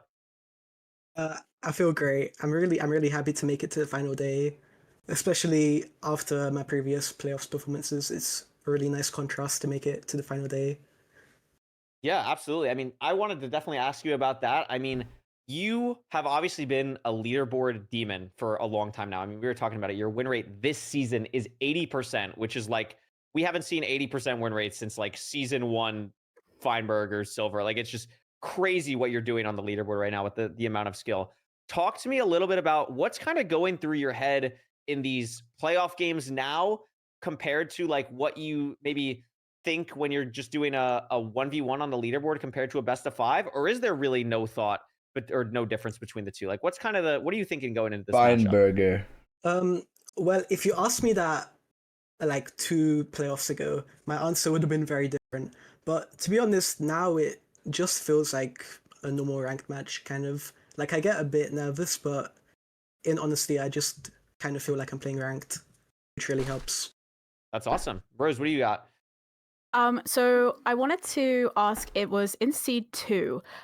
You were obviously in the Bastion for a little while because you're waiting for the Obsidian, and you obviously made the decision to go for Home Portal, and it was obviously quite far from where you were in the Bastion as well. So just wanted to kind of get your thoughts on that, because what ended up happening was Beef actually waited and got backups to then trade to get more obby, and you obviously went for Home Portal. So just wondering to kind of get your thoughts on what your sort of decision making is of when do you take that risk and when do you make that decision to kind of play Home Portal? Well, home Portal was definitely slow there, but I still think it's better than forcing 20, because first of all, you're not guaranteed to get 20 from 5 gold blocks. Like, I think we had 14 obby, so you would need 6 obby from 5 gold blocks. It's definitely possible, but it's also quite it's not guaranteed, I'll say. And yeah, I feel like it's an interesting play, but I don't think it's quite correct. So I just kind of forced Home Portal, even though it's a bit slow. That makes no, sense. interesting. Yeah. I feel like a lot of times too, it's also just about like, you just have to make a decision, right? Like, you just have to decide on something, and committing to that early, I think, really helped you. I want to talk a little bit about the last seed as well. I mean, going for a 1-eye, I don't know if you know this yet, but Beef Salad also went for a 1-eye. So both of you were forcing a 1-eye there in the last seed. I know you've talked about before how you think going for a 1-eye is like, there's a lot of like skill and thought process in going for that. So I was really curious what your mindset is going for that when you could lose basically on the spot. I think it's a really interesting concept, and I think in that situation, I think it was really honestly a good play for both of you, but curious to hear your thoughts as the runner. Yeah, so I knew Beef Salad was going to send a 1-eye if he had the opportunity, just from like playing him on the ladder. I know he likes to do that play, and I think it's the correct play.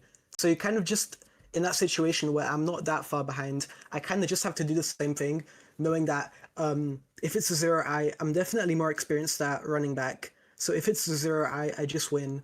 And if it's a 1-eye, I have like a decent chance of winning. Maybe a bit less than 50%, but still a decent chance. Makes sense. Last thing that I want to say, if Rose wants to say something after, of course, please do. But I wanted to ask, like, Beef Salad is someone you've played so many times on the ladder. You just brought it up as well. I mean, like, I think Rose, you mentioned it. They've played like 140 times in the last like 3 seasons, or just something absolutely absurd. You're gonna now go into a game where I don't know how much you've played Feinberg or NHB, but it's probably not nearly as much as Beef Salad. Do you think about that at all going into your next matchup, or is it kind of just, you know, you're thinking about your own play, you're just going to do whatever you can to win in semifinals? Well, it's definitely nice to know how my opponent plays because I like to do quite a lot of metagaming. Like, for example, in that last seed, I sent the 1i knowing he would send it too. So yeah, I don't really have too much experience playing against Final and HB. Sap sandwich, So sap it's saps. definitely- What an I would astute rather play Beef instead of chat. Final and Like, HB in terms of just that. what an observation from that Makes sense. chatter. Rose, you got anything else? I think I couldn't have said it better than myself, honestly. You kind of honestly. asked the question Sap there, but sandwich, sap do saps. you have a preference It's good. of who you'd want to play over Final and HB in your semi-final? Definitely NHB. I'd love to see NHB make it through. Enlightened. Because he's my friend, and it would be nice to play against him. But also, this is his last playoffs, and I want to see him do as well as he can. He said he's gonna take a break. Not after many this. people would say that. It's a very hot take. Awesome friendship. You're really It's going always against nice to the play against your current friends, saying hopefully, that. and at But least I mean, one of you sap goes sandwich, through. sap saps. Yeah. W. I mean, ECR, congratulations. We'll see you Just tomorrow. Best insane. of luck in your matches, and hope to talk to you soon. Thank you. Thank you. Amazing stuff. See, like you didn't even see the I mean, which is crazy is the stuff. audacity I need to do this. There of we go. adding the Amazing. second We're getting saps all set up after here. sandwich. Now I don't hear myself. Not This is just actually sap so sandwich wonderful. saps. Sap W sandwich friendship, sap Rose. saps W is friendship, just we'd what love puts to you see above that. the rest. You know, that's the type I of think that's drive really cool, and I think that's honestly just that the you theme. I mean, need ACR talked for about me it to last read playoffs your as well chat. when he went up against Steez. Like, Very just having inspirational. people in the community that are your friends and like push you to be better is really awesome. And I think that's what makes MCSR really special. And I mean, again, huge congrats to EDCR there. But that's not the only thing that's It's going like on, a sap Rose. sandwich That's not the only sandwich, but thing. with some We saps on have top. Something really Right. cool to show you. And it's so It's cool like, that you you know, do like not want to hear bread- me for the next like minute Bread, or so. meat, So, cheese, Oliver, bread is take like it the away. sandwich, but it's sap sandwich, sap saps. It's down to the 0. Oh! He finally getting it done. 6 seasons in a row. He takes the gold. Oh, but it's the What happened? Whoa! There's no chance for you all to stay put here. That's playoff finals, and he wins back-to-back seasons.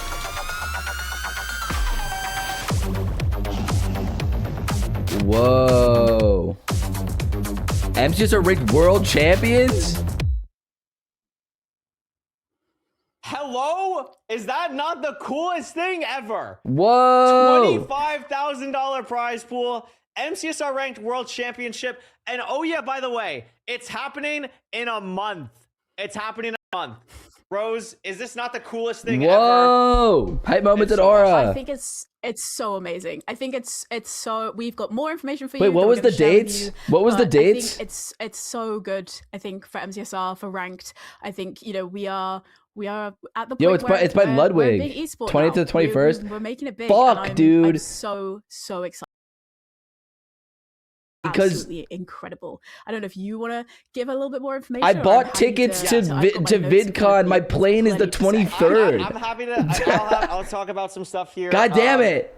W Ludwig, first of all, W Ludwig. Yeah. Go check out the website MCSR. Well, having Ludwig involved definitely helps with something like that. So thank you, Ludwig.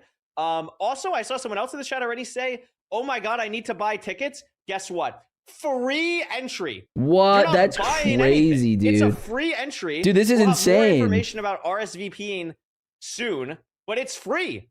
It's free. So It's free? that's freaking awesome. It's June 20th and 21st.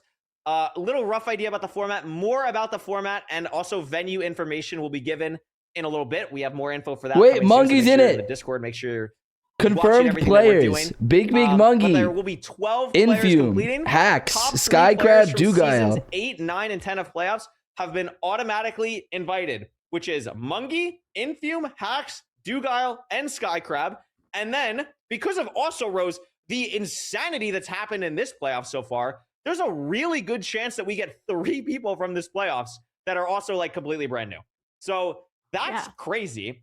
Why don't you talk a little bit about how, since we have to get to 12 players, how the other people can qualify and how a lot of people probably in the chat watching can potentially qualify.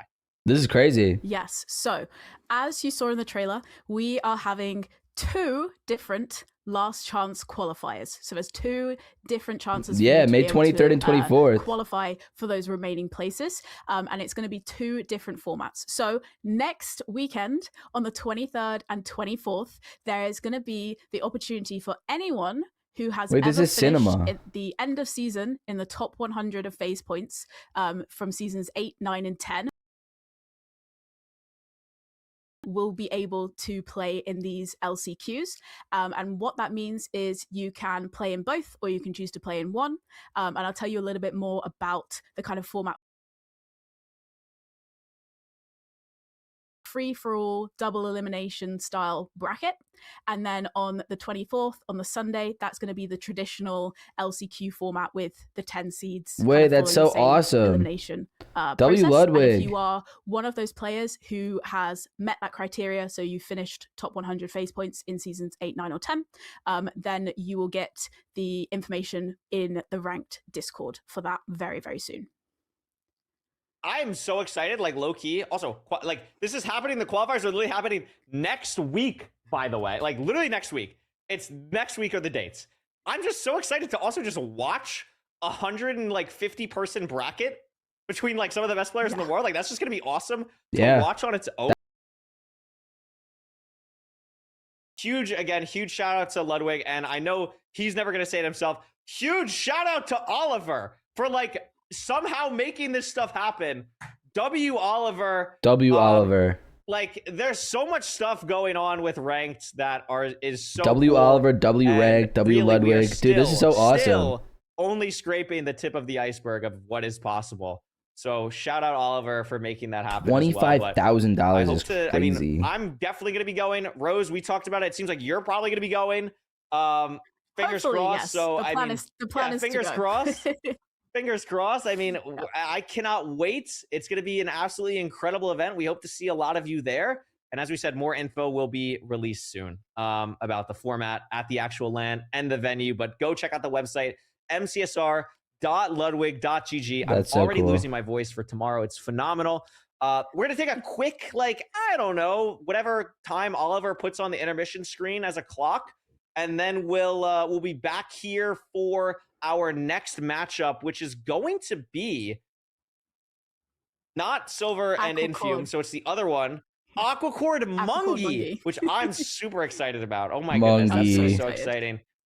Rose, any other thoughts on the LAN before we send it to a break here? I mean, like, just phenomenal that our community gets to do this. I remember you didn't get the chance to go to the other LAN. I remember seeing a lot of tweets about, like, I'm pulling the Feinberg where I ask you a question, then I talk for 2 minutes. I'm sorry, but I saw so many things from people about like, I wish I went. Like, oh my god, like I have so much FOMO. Like I should have just committed to going. Well, guess what? Here's your second chance to go, and the ticket to go is free. So that is awesome. Yeah. No, you have anything else? just I'm think sorry. it's I talk for so incredible. much. No, it's okay. No, I just think it's amazing, and a huge shout out to Ludwig and to Oliver for pulling this together, and for Ludwig's team and for the ranked team. I just think it's going to be incredible, and I hope to see as many people being able to go as possible. Absolutely. We're going to take it to a quick intermission. When we come back, it'll be Mungie versus Aquacord, and we'll see you all very soon. Intermission for 5 minutes. Wait, why do I hear myself? Because I'm probably...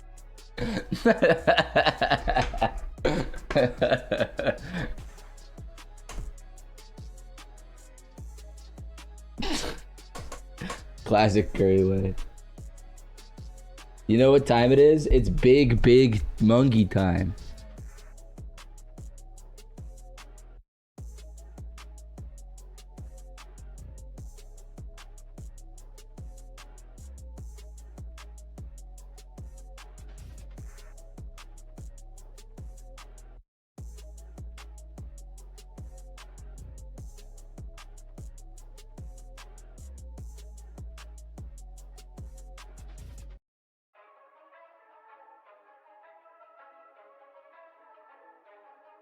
That's so sick.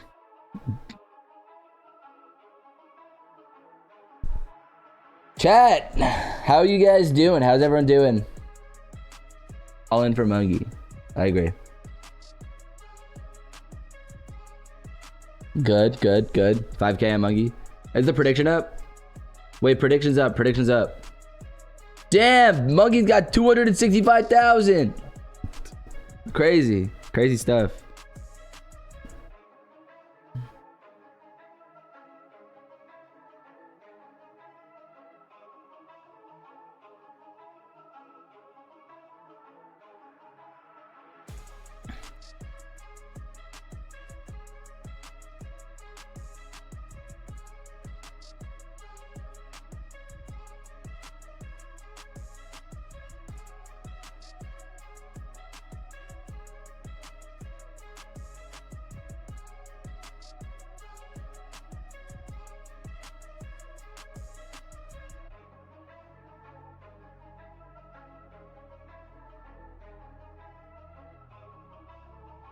What the fuck? What? Pickle Penguin with the 20,000 bits? 20,000? What the fuck? Holy shit. Hello?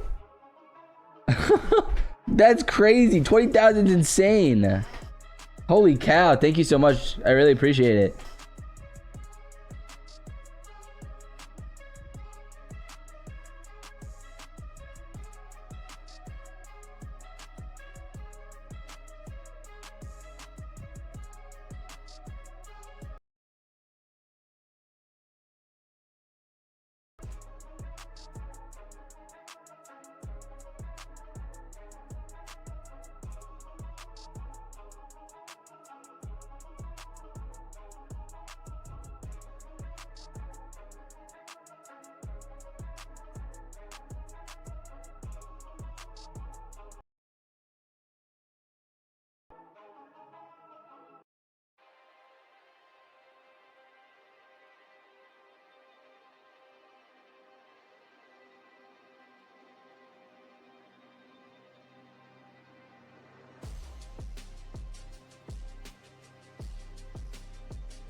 Hmm. 20,000 bits got donated. Yeah. What happened? Sorry, chat. I'm answering a couple DMs. I gotta answer stuff. I was ignoring. Yeah, it was 20,000. Pick up the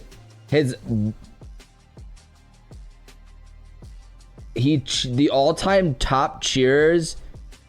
He has 56,000. Like, what?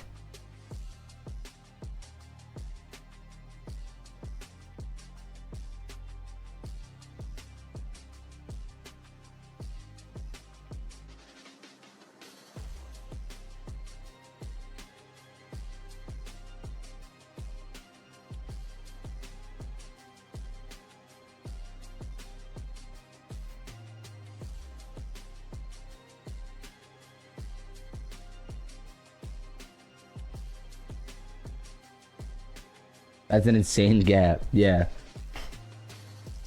Chat. Is the prediction still up or is it done? It's done. Okay, cool.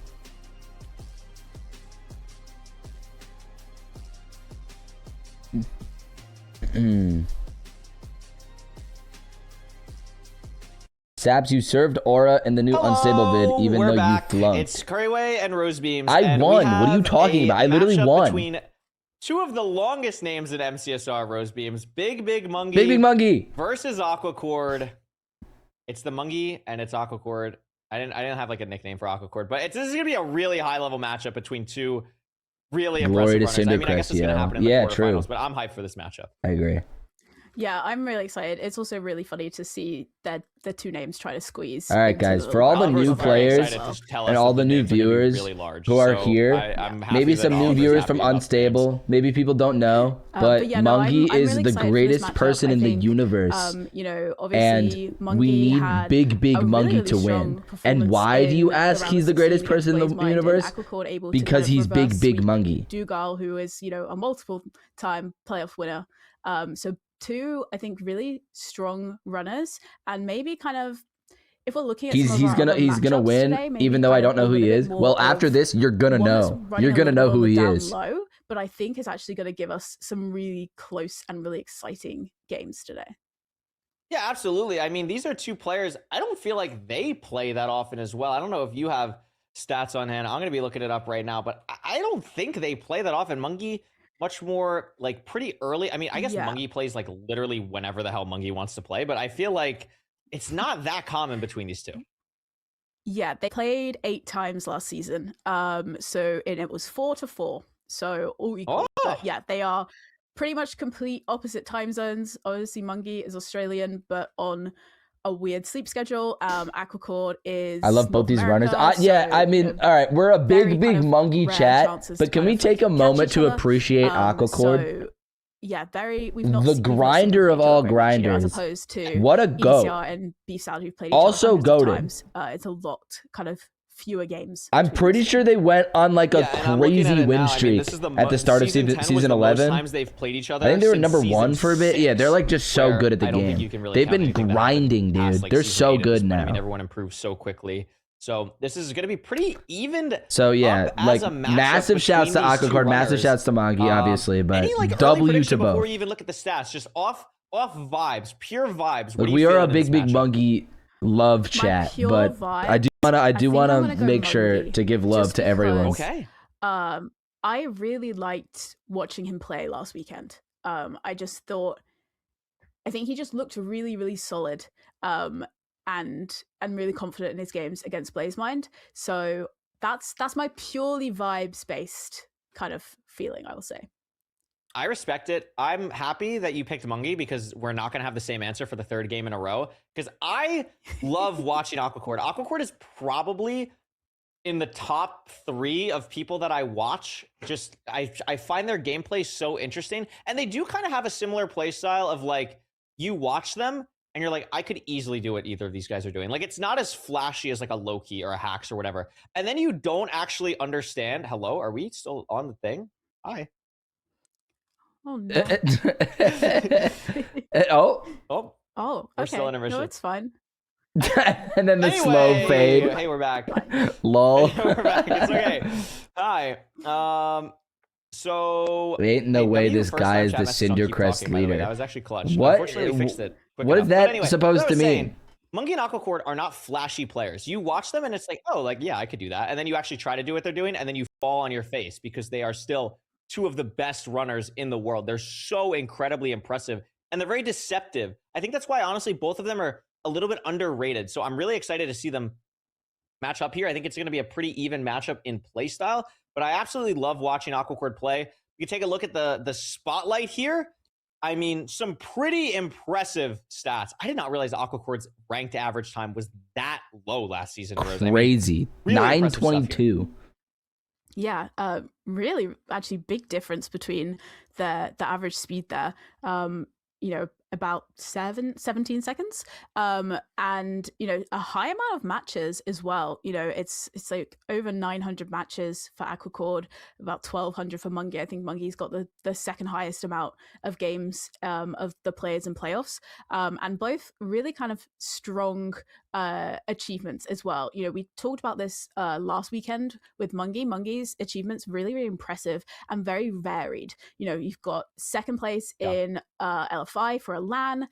You've got kind of Paceman second place, you know, NRI second place. Very, very different kind of experience in terms of, you know, we know Mungie is a very decision making kind of creative player and is very adaptable to kind of more sort of unpredictable or things we're not kind of used to seeing. But Aquacord, you know, really, really fast. Sub 730s in He's called Big RSG, Monkey. He's gonna big win. Fourth place True. in season 8. Say it loud and former proud, blind chat. world Say it loud and record, proud. Really fast pace there. One mouse, one keyboard winner from the LAN as well. Very prestigious. Very, very prestigious category to hold there. Yeah, definitely. But no, I think it's going to be really interesting. Another thing that's a little bit interesting is obviously Monkey's got a faster rank time from last season and a higher win rate. But obviously Aquacord with the kind of faster speed. So maybe it's kind of a case of sort of consistency versus speed between these two players as well. That's going to be hopefully something we get to potentially see in this matchup. Yeah, I mean, I honestly, I do think it is a really even set here. I mean, we've seen a game 5 and a 3-0 today, so I mean, anything can happen. But it's hard. Like I said, I probably pick Aquacord here. I'd probably pick Aquacord like 3-1, but Mungie is very capable. I would not be surprised if it swings the other way at all. But these two runners, again, like I guess this just happens when you get to the quarterfinals. Like 2 of the top 8, 10, like at worst players we have to offer. Like this is just so awesome. That Thank you, Skull, for the raid. To play here. Double Also, raid. Hope you had a good first stream. time today, dueling regions. Australia versus Canada instead of US, UK, UK. So very, very prestigious matchup here going on. Yeah, we're going full international this time. It's exciting. We're going global. We can take a look at the seed picks probably soonish. And see what they have going on over there. I'm taking a quick look to see what that is looking like. Yeah, we should have that momentarily set up. But I mean, again, I'm so excited for this match. I'm so excited for this match. They picked Monkey picked Village. I was gonna say, like we mentioned this last time, Mungie, the king of second place, which is no small feat. I mean, you see people go back and forth. I mean, Mungie, very consistent player. Village, an interesting seed type here. I think it makes sense. Yeah, definitely. And, we've talked about this already today, but, that idea of decision-making and the kind of different lines that you can take within a village seed, I think is something that's going to, potentially is going to play for Mungie's strengths. It's going to be a seed type. It's a seed type that everyone is comfortable on, but potentially, with him having the first pick here, he's going for something that's going to be a little bit less linear to kind of allow him to kind of open up potentially a gap to Aquacord here as well. Yeah, for sure. We're going to see what that looks like here. First seed is exciting. Sets the tone. We saw it set the tone for EDCR last seed. I mean, both of these players are as well, like very tournament, like players who have played in a lot of tournaments. I mean, what the fuck? Wait, what the fuck? Another 5.6 thousand bits from Pickle Penguin? He's been to the LAN, whatever, dude, but, like, what the heck? What? Dude, thank you so much. Holy crap. Community in MCSR, like they thank do a lot you, dude. I really appreciate it. Thank you so much. I actually think both of them have a similar amount of tournament experience, which is W really exciting bits. because Really, I really like appreciate it, Pickle. Where one player is maybe more tournament focused, one player is more leaderboard focused, or whatever. Like both of these players, I keep mentioning it, but really similar in just more areas than I originally thought. Yeah, no, for sure. I completely agree. And, they're both players that have been around for, a while. This is, it's the 7th player for Mungie. It's the 5th for Aquacord. They've both been in semi-finals. They're both very, very strong runners. So it's going to be really, really interesting. I think, especially this first seed is going to hopefully set the tone for some really, really good matches here.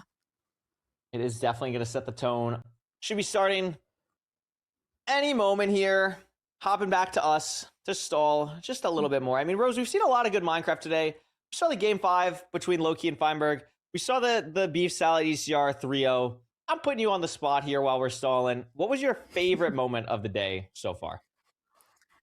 I think I loved that Fine and Loki's game came down to a perch race at the end. I think that's that was potentially, crazy. Like, it's going to be one of the last times we potentially see that in playoffs with the kind of change to how the dragon perching works. So that was quite exciting, and I loved how close both of the, like, all of the seeds were between those two players. But also I loved both EDCR and Beef sending a 1-eye as well on the 3rd seed. That was also pretty good. Do you have a highlight pretty insane. today? So you took both Yeah. really obvious ones, so now I'm Okay. kind of like stranding for my third one. But like, I think, I don't know, I really just liked, can I just say, I don't know if this is like non-biased commentary, by the way, just watching low-key play Minecraft was probably my favorite moment of today. Like, there's just random things that he'll just do where I'm just like, oh, that was really awesome. That And I that think is specifically, true. like, just his terrain nav, especially on those like first 3 seeds, was just so good. And I think the way that he plays, I also really liked in the EDCR beef game how we kept getting like triple to gap stables, but it was like a really weird triple to gap where we have to go like middle or left or whatever. And having it be when it's those two players who are so teched out is really fun. So those are probably my moments. I just like seeing all the new tech stuff. I think playoffs is a really good way to showcase that, especially as someone who's, let's say, behind the times on a lot of the tech stuff personally.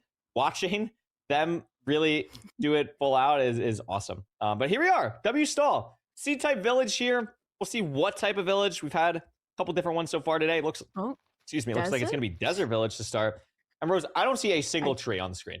Yeah, I do not see a single tree, so both runners going to be grabbing as many sticks as possible.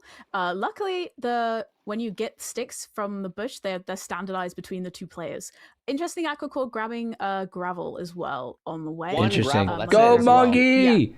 Only one. He's but yeah, big. Mungie grabbing hay He's bales big as well. because he's Interesting, Mungie. 6 obby, 3 iron, and a diamond pickaxe. So they are potentially probably gonna have to kill the golem because then, well, you're not going to be wood lighting because there's no wood to wood light anyway. Yeah, exactly. So, but is able to kind of craft the tools. Yeah, going for an iron axe for Mungie there. Probably going to see the same from Aquacord. Dude, Monkey's FOV is Aquacord making so a bucket, weird. but whoa, potentially still going to kill a golem. I don't know. I mean, yeah, gonna mine the stone here. So why wouldn't we make iron axe if we're Aquacord? Like, let's think about this. I'm putting it because, like, again, I don't like anytime a player makes a questionable play in playoffs, I just assume that I'm wrong. Like, I'm definitely the problem here. Like, what is the thought process here for Aquacord? And I guess I don't know. Like, I guess that's the problem. I'm not exactly sure because I feel like the play from Mungie just makes so much more sense. You're guaranteed the 4 from the golem. So I don't know exactly what this does specifically. Yeah, I have no idea. Yeah, my and then friend it's just still said killing the small golem. monkey. Like, I would have understood it if you You were should just kill gonna your go friend. for a wood light. It's also really interesting. Aquacord had like 5 beds. So, and I think Monkey's got like I 4 love that. beds. And I think because they know there's no wood, and if you don't find wood in the nether, you're going to be struggling. It's here. that Monkey's going to be serious. entering first, so will be worth seeing if there's going to be How dare you? a warp. How but dare is you it talk in the about Monkey direction like of the that? bastion? He's big because he's gonna get a big win. Close He's enough. not Like, I small feel like Mungie small. probably go. Oh my god, look at this. Oh my bed clutch. Monkey. W bed clutch. I was gonna say, like, no boat is awesome. This seed is not a seed. I can't remember the last time I watched a ranked player enter the nether with no boat. Like, I actually cannot remember the last time this happened. So really fun to see this. I like Aquacord getting this tree on the high ground as well. Mungie, I think, missed this, so this is gonna allow for maybe a little bit of a difference here for Aquacord, but I mean, is realizing we're gonna have to just kind of jump down here. Click me. How is he gonna go for it? Oh, okay. Oh, I like it. No, Different that's from what Mungie safer. did, but it's gonna work. Yeah, they're not taking too much damage. I mean, you've got plenty of bread, so it's not too bad. It's going to be bridge, not a lot of blocks either. So Mungie's going to have to grab a lot of this netherrack on the way. Aquacore's going to have to do the same. Lovely pit of lava as well on the bridge. All right. And Ideal I for sure, think but we're gonna be Mungie really doing has a sizable lead here. Kind of committing Souk? to like realizing, okay, I'm gonna have to use the No, bed we have to do. get down, but Aquacord using the bed for some I couldn't blocks tell. here. I can't tell. Monkey, It's get out of wide. 34. Pretty nice stuff. That's actually, you can't really complain if you're getting a half a stack from a bed explosion there. Really nice stuff from Actually, no, I Aquacord. do think he has to do. Gonna maybe He's make a up a little bit DK. of time I think. from that, but I mean, the problem is that this terrain is just ugly. Mungie has a pretty sizable lead at the moment. And I think that Iron Axe play, I mean, really smart from Oh, Mungie he's not. No, he's doing two. to save a lot of time here in the no, overworld he's that not really doing has two. What is translated he so far into doing? the nether. Yeah, definitely. And you know, we can see Mungi already kind of comfortably into his I was route. just wrong. I just read the Not Bastion. too Or I just read the much of a Bastion problem. wrong. Just takes a little bit of a hit. A lot of pigs kind of making their way towards him now. But yeah, you know, Aquacord's still on the chalice, almost done, but a little bit of a kind of not perfectly smooth route for Mungi there. And has to let these extra pigs up as well. But mostly fine. We're still looking around for the fort as well. I don't know if they've seen it yet. Loads of obsidian in the chest as well. Yeah, what I want to point out is Aquacore did the same thing that I don't remember if it was fine. So much or low-key on obby, the first dude. seed, That was but a crazy amount of modified obby. Sug route where we just are not What was that? building up as much as we used to. 37, And I guess it's just 31 like a new obby, thing that players 37 have found obby out that for we just don't need to Aquacord? go as Like, high what the heck is as we happening? used to aggro the piglins Dude, that we want to if that we're able to like match see something one that we like. of So I don't really like this remember play who's from when they had 51 Aquacore obby. here. That was Something to keep in crazy. mind as well as we just see more 39, bridge throughout this tournament, but 42. both players having to figure out where we're going to be Holy going here. moly. Mungi's And out. Mungi is Okay. out. Mungi's leaving. Mungi is 43 fully obsidian, out. which is more than you could need. You could misplace 2 whole portals and still have enough. So it's pretty good. Dude, Aquacor's Mungi's still trying to look for the best misplace direction. 2 whole Does throw a portals. Pearlheim, but yeah, Mungi just a lot faster. No, and then he can mine it with the diamond pickaxe. Even if he misplaced 4 portals, he'd still be fine. Yeah, absolutely. I mean, having a tough time. Yeah, I was gonna say, it's such a weird seed too, because like inventory management just starts to get kind of weird as well. Because like we have these 4 beds that are already crafted. We just have so much weird stuff to deal with on this type of seed. Like I think Mungi's in a really good spot. I mean, Awkward finds this fort way faster. I mean, actually made up a ridiculous amount of time getting here. Maybe only 8 seconds behind at this point. Like not a lot at all. Yeah, Aquacord locked in on the really on the good here, nav. gets the double bed off, and I mean, They're all like of a sudden, identical. this is kind of anyone's game at this point. Mungi Yeah, I had mean, it for a they're both- while. they're Aquacord pretty just much came back out of blaze bidding nowhere. At the same time there, you know, they're both pre-crafting now. They've both got, you know, the same amount of rods. So amazingly, despite being really behind with the So enter many here, beds, Aquacord has made up all the pre-crafted. time. You're good, dude. You're locked in. And it's gonna Interesting blind play us by all as Aquacord to well. blind there. Gonna be blinding. No boat? In a ravine. That is No unlucky. boat? That is actually crazy unlucky. We'll have to see if Yeah. the same thing happens to Mungi here. Misplaces like 5 obby. seconds or so to that. Gets the measurement off. No calc overlay for Aquacord though, so we don't know the percentage. We don't know. Damn, rates are the terrible. distance. This is good for Mungi though. Mungi Who's playing 5 rates? rods, so a little bit ahead of Aquacord here. But the real question is this going to be in a ravine as well? Because if it's Probably. not, No, and it's not, so Okay. that's just some free time save for Mungi there. Not going to complain about that if you're a Mungi fan. I'm not complaining about it. Oh, but he loses the eye to the ravine. 2 logs as well. Oh, but Mungi has to go down. Oh, but he to does another the bottom portal of the at the ravine. bottom of the and just ravine. build And just another chooses to portal. build That's another portal crazy. because you've got 40 obsidian, so you can. But yeah, Aquacord That's did awesome. grab 2 logs to be able to make a boat, but I don't believe that Mungi That's did. insane. So at least Mungi's Aquacord ahead, I has the think. boat there. Mungi's ahead If because I you've think got he a just little had. bit of a bad He's pull, a. you cy- have to I think he's a whole crutch, cycle ahead on Blazes. Or, you know, if something goes wrong in the end, you know, getting down from the top of your tower, you've just got that extra little safety net. But He's Mungi out. is going to be out already, and Aquacord, I think, still waiting for his last. Does he get it here? No, he doesn't. Yeah, he's a full He cycle. is fully out here. Aquacord just having to wait here is so frustrating. Can't do anything. Mungi opens into some terrain here. Yeah, he should be on Has chords still like right now. enough obsidian after building like 4 portals on the seed. Missed the first one. Builds a second one. Then builds a third one in the ravine. This is now 4. We're in the stronghold. Aquacord is also out. No immediate spike for Mungi. But this direction actually looks pretty good. Oh, and wow. there it is behind the starter. Mungi! No reason to hunger reset He's here. We have plenty big! of food still. He's big! We're going to be able to enter All right, the end just here. lock in. Head of Aquacord with plenty of explosives.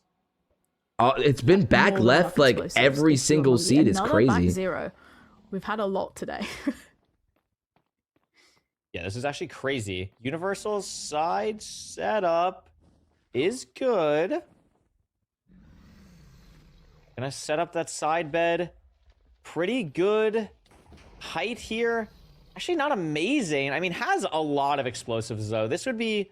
Wait. It's not Wait. Phenomenal, Rose. At some point Yeah. here, you got to at least question a little bit. That's a really nice double bed. We should be good at this point because of that really nice double bed. And Yeah. it is going to be enough. But for a second there, thank God. we were maybe sweating. But really nice for Monkey to stick to it, clutch it out, take the first seed here in this matchup against Aquacord after a really weird overworld.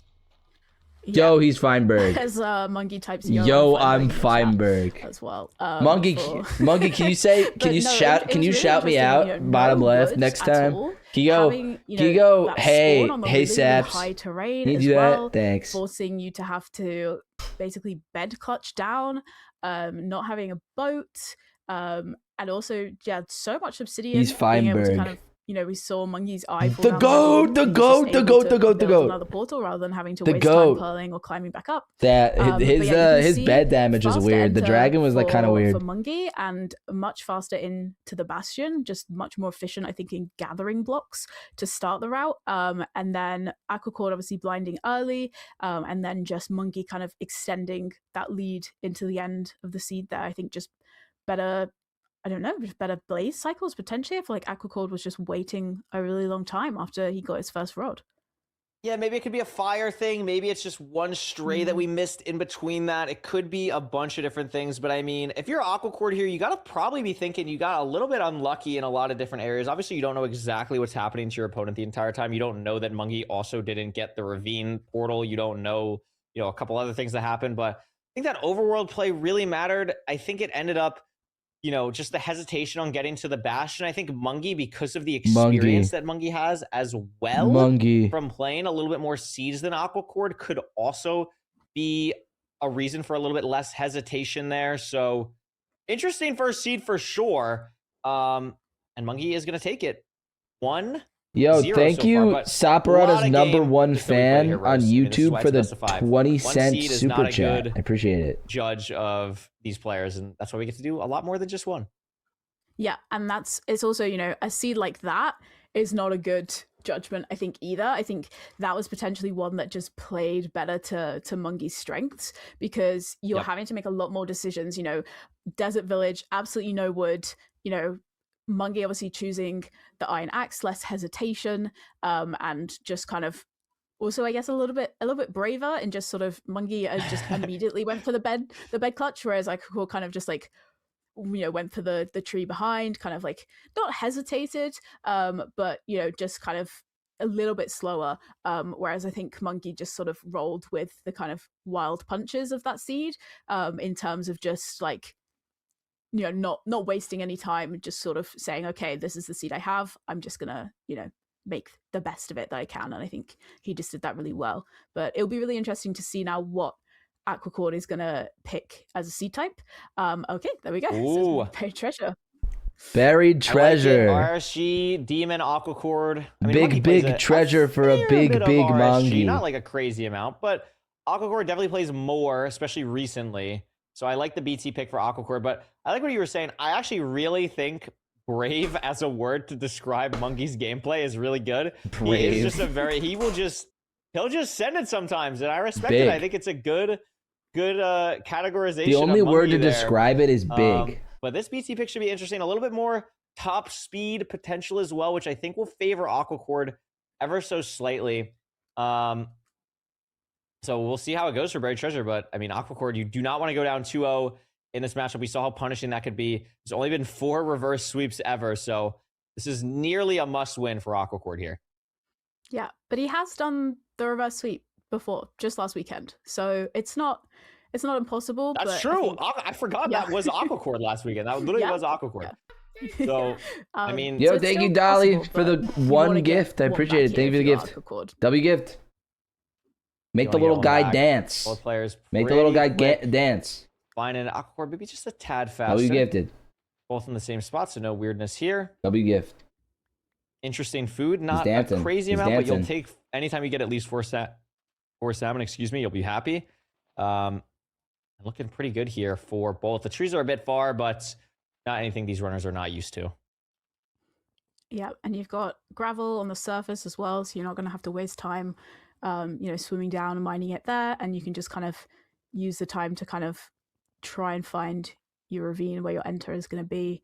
But plenty of iron, food there, gold as well if you need it for distraction. So interestingly, Mungie making diamond shovel, Aquacore choosing to ignore the diamond. Not that it's going to make much of a difference unless it takes 2 stacks of gravel to get flint, and it doesn't, so it doesn't really make any difference. But yeah, No. just interesting. That's so choice. fucked up. But maybe they spawn in a buried Soul Sand Valley. You never know, and then you're gonna want to have a diamond shovel. It could matter. It's true. It could matter. I think I also heard. I think iron and diamond shovel actually makes no difference on gravel. I think it only matters for like dirt. So pretty silly stuff. This kelp though. Not looking good for either runner. I mean, both going for it, both getting kind of owned. That was a ruined portal. Not going to work out for them in that sense, but Aquacord finds something else first. So he's going to be heading down here, trying to figure out if this is going to be real or not. I mean, this first bit, I don't think it's going to be real, but maybe the second bit, I mean, maybe this could be real. Yeah, no, I was pretty surprised, honestly, that Aquacord even went for that. This is much more real for him, but Mungie going to be entering first here after winning the first seed in a good position here. Aquacord maybe 10 seconds behind. Yes. Yeah, interesting to see now. Is this going to be a close bastion? Yeah, thank you, Alex, for the gifted sub. Appreciate it. High number on the. Oh, that was so risky. Why? Goodness, Mungie. Okay, just boat clutch across the gap there doesn't quite make the parkour jump, but yeah, still a little bit far. Bastion again, just having to take slightly different terrain. I think Mungie's staying up high, whereas Aquacord I think has possibly gone a little bit lower or approaching from a slightly different angle. But yeah, so wait, Mungie has just a way better route. At the triple, it is stables. Yeah, it is. I mean, Mungie's just took way better terrain than what Aquacord was doing. I mean, this is just not going to be nearly the same pace here. I mean, Mungie just adding to the lead here. Aquacord going to be going down, not even checking anyone's the top game part of the chest. So this is going to be more time lost having to mine through all these blocks. And Mungie just looks really good right now. I mean, this is some really high level gameplay. Aquacord is going to try and find a way to get back into this game here. He always looks really good though, to be honest. Barely blocks off a pig. And I mean, Mungie looking lights out. Yeah, just well underway into the route. Able to use the shears to quickly break the leaves as well. That was something you picked up on in the previous game. A little bit of damage from Mungie, but just a lot faster, just a lot quicker of a kind of route into the bastion, which just saved him a lot of time. You checked for TNT there. Main section of gold blocks now. Aquacord again, maybe 15, 20-ish seconds ahead, maybe less than that, honestly. Made up a little bit of time here. Handled getting the piglins to the gap a bit better. But Mungie's still clearly in the lead. Gonna see how the inventories play out here. The management, how they handle all the trades. But this fort is not very close. It's like 15 or 16 chunks for these runners. So max distance fort pretty much. Terrain nav is going to be a huge factor in the second half of the seed. Yeah, definitely. And it's already played a pretty big role in the beginning. A pretty what role? Wait, a pretty what role? Is wide macro. Do you guys hear that? To try and see if he can see the best sort of route to take to get to the fort as easy as possible, because you don't want to make the wrong decision and be stuck having to dig or a big role perhaps clearly to the fort, especially with the kind of layout of this crimson. I think where is he going? Oh, there's your Abby. Does find the obby in the bottom chest there as well. Okay, yeah, really nice find from Mungie. Still wide macroing, still not seeing anything that he likes, so just gonna have to pretty much throw a blind pearl here, some direction based off quadrants. Is Aquacord actually fully leaving? He is, and Aquacord making up a ton of time. I mean, I thought he routed the pigs better, but maybe also just got more pigs on top of that how the heck did Aquacord leave? That's crazy. Really played that bastion. Where's this fortress? Once he actually got there. Their home portal. So, yeah. The problem for both these runners, though, is where's the fortress? Yeah, and, both were up high and now like... Wait, Aquacord went the wrong direction. Crimson, but both did he? Not or Mungie, either one of them went the wrong direction. Still looking. Just... Someone went the wrong direction. No idea where it can be. Aquacord has it within 2 render. Also lowered, going up into 3 Hoglins on the high ground here. A little bit scary, especially with the food. I think Mungie went the still wrong nothing. direction. Aquacord still nothing. And Aquacord's still getting chased by the Hoglins as well. Where is this Nothing fortress? I thought I saw it for a second on Mungie's screen. Yeah. I thought I saw it as well. But Mungie's just doing outer rim. This is some like Just scuffed, And there it is. completely Yeah. buried fortress. found the I think. better Is that terrain. not fog? That is it. It's so hard to tell sometimes. It is real. Okay, no, Or he's they found it. They both found it. Okay, And that's good. Aquacord's in the same spot. So somehow, after all that, they're basically entering the fort at the exact same time, which is actually like crazy. Both in I mean, the they are both in in Dude, the I bad thought part they as well. went completely different Yeah, directions. They are the bad part, but Mungie is in a way better spot in the bad part. Awkward, maybe it's just up here, but I thought there I mean, was Mungie's much more. in the Oh, no, good no, part, Awkward actually. But ended whatever. up actually taking fine terrain. I thought it was actually a little bit more different than Mungie, but I am wrong. Mungie finds the spawner.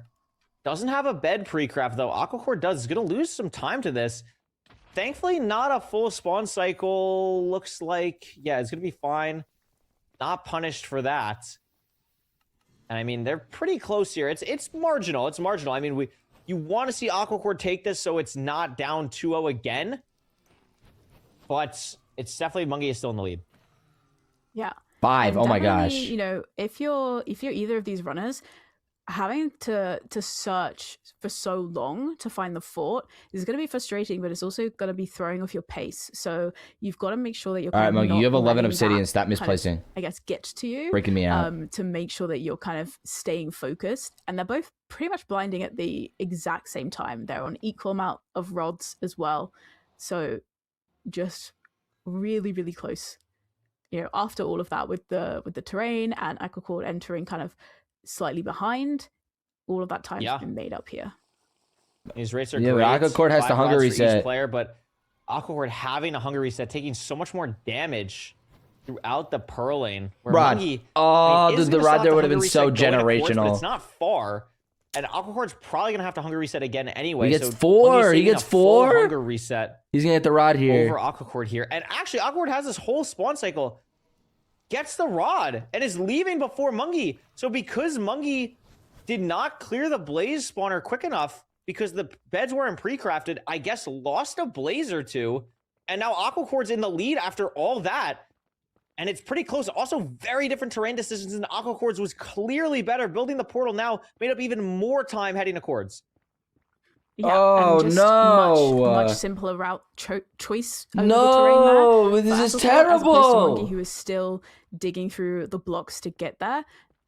Not sure if Aquacord sees a spike that he quite likes. I don't think he Kind of loves has a- this. No, he does not love Yeah. this at all.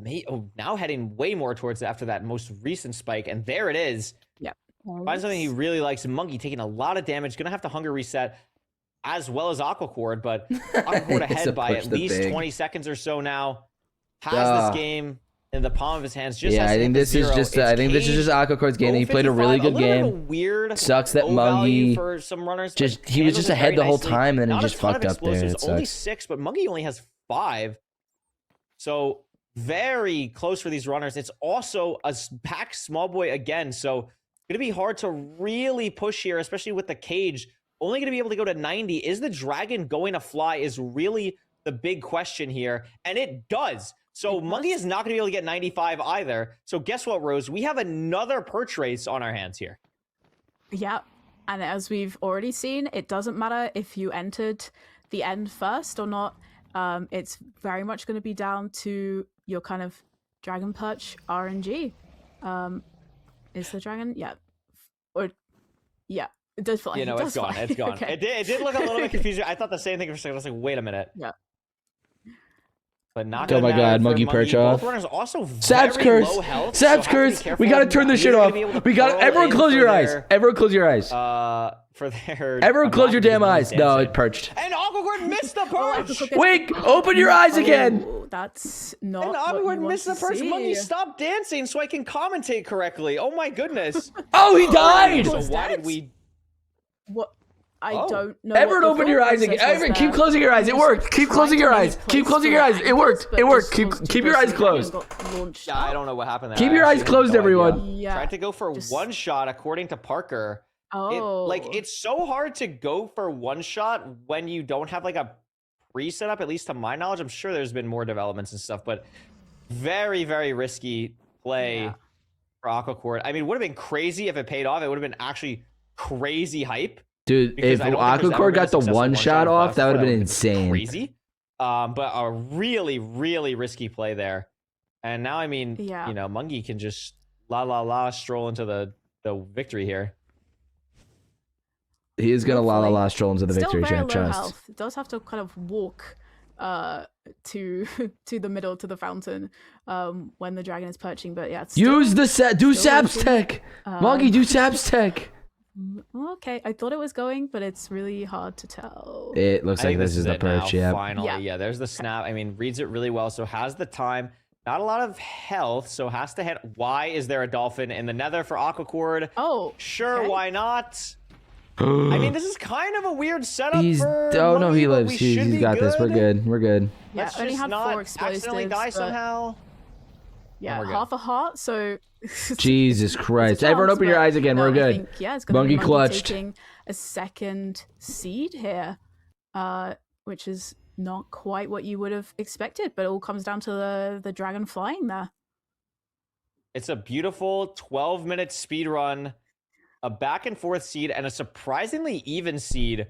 I mean, really, Surprisingly it was really even. until Aquacord just really dominated on the stronghold terrain nav. I mean, really good job getting to that second portal. Still enters the end faster. The dragon flies for both, and then just missing the perch in playoffs is just absolutely disastrous. It can't feel good, especially when now you're down 2-0. Yeah, definitely. And, you know, we've talked about it before. Goldfish memory. You know, Aquacord has been in this exact scenario this time last week, and he was able to reverse sweep against Dougal. So he's got to at least have that in the back of his mind of, you know, Mungie sweep. 2-0 Could down, Mungie go but I'm not 3-0? out yet. Could the And, goat go you know, 3-0? Exactly. We've seen 2 very strange seeds. So I think, you know, yes. anything can happen now. So yeah, if you're Aquacord, yes, it's frustrating, but you know you can bring this back. There should be no one on planet Earth that feels more comfortable in this situation than Aquacord, because he was in the exact same spot 1 week ago and did it against Dougal. And if you can reverse sweep Dougal, No. you can basically do anything you want. No, in the world. no, Like, go be an astronaut, go get, like, a doctorate Mungie or will something. not Like, be I'll getting do the whatever- reverse whatever's sweep. possible after We will keep reverse our sweeping eyes Dougal. closed. So I would not be surprised if we see that. I mean, I guess I would be, because it's pretty rare, but I mean, I don't even think Aquacord's played particularly bad in any specific spot. I mean, maybe the only question Mungie's too big to get reverse sweeped. Have you guys thought Mungie's about looking that? really solid, straightforward, just playing solidly, and Aquacord, a really crucial miss there that could have made it 1-1. Yeah, absolutely. And Aquacord played, I think, the fortress so well. You know, it took a long time for both of them to find the fortress, but we saw Aquacord got his last rod way earlier, just had way faster terrain to get to the stronghold in the first place, and it's just so unlucky that when the dragon flies, he misses his perch, and then Mungie, just, I guess, that kind of consistency, I think, coming through there potentially to just make sure that you're able to hang in there and kind of clear up with a 12-minute seed. But yeah, match point for Mungie, but not kind of not over for Aquacord yet at all. It ain't over till it's over. We do have a Fulham analysis for all of you to take a look at, because I'm sure we've missed some stuff in these absolutely 2 wild seeds. So before we go into game 3, let's have Fulham tell us what we've missed. Fulham analysis.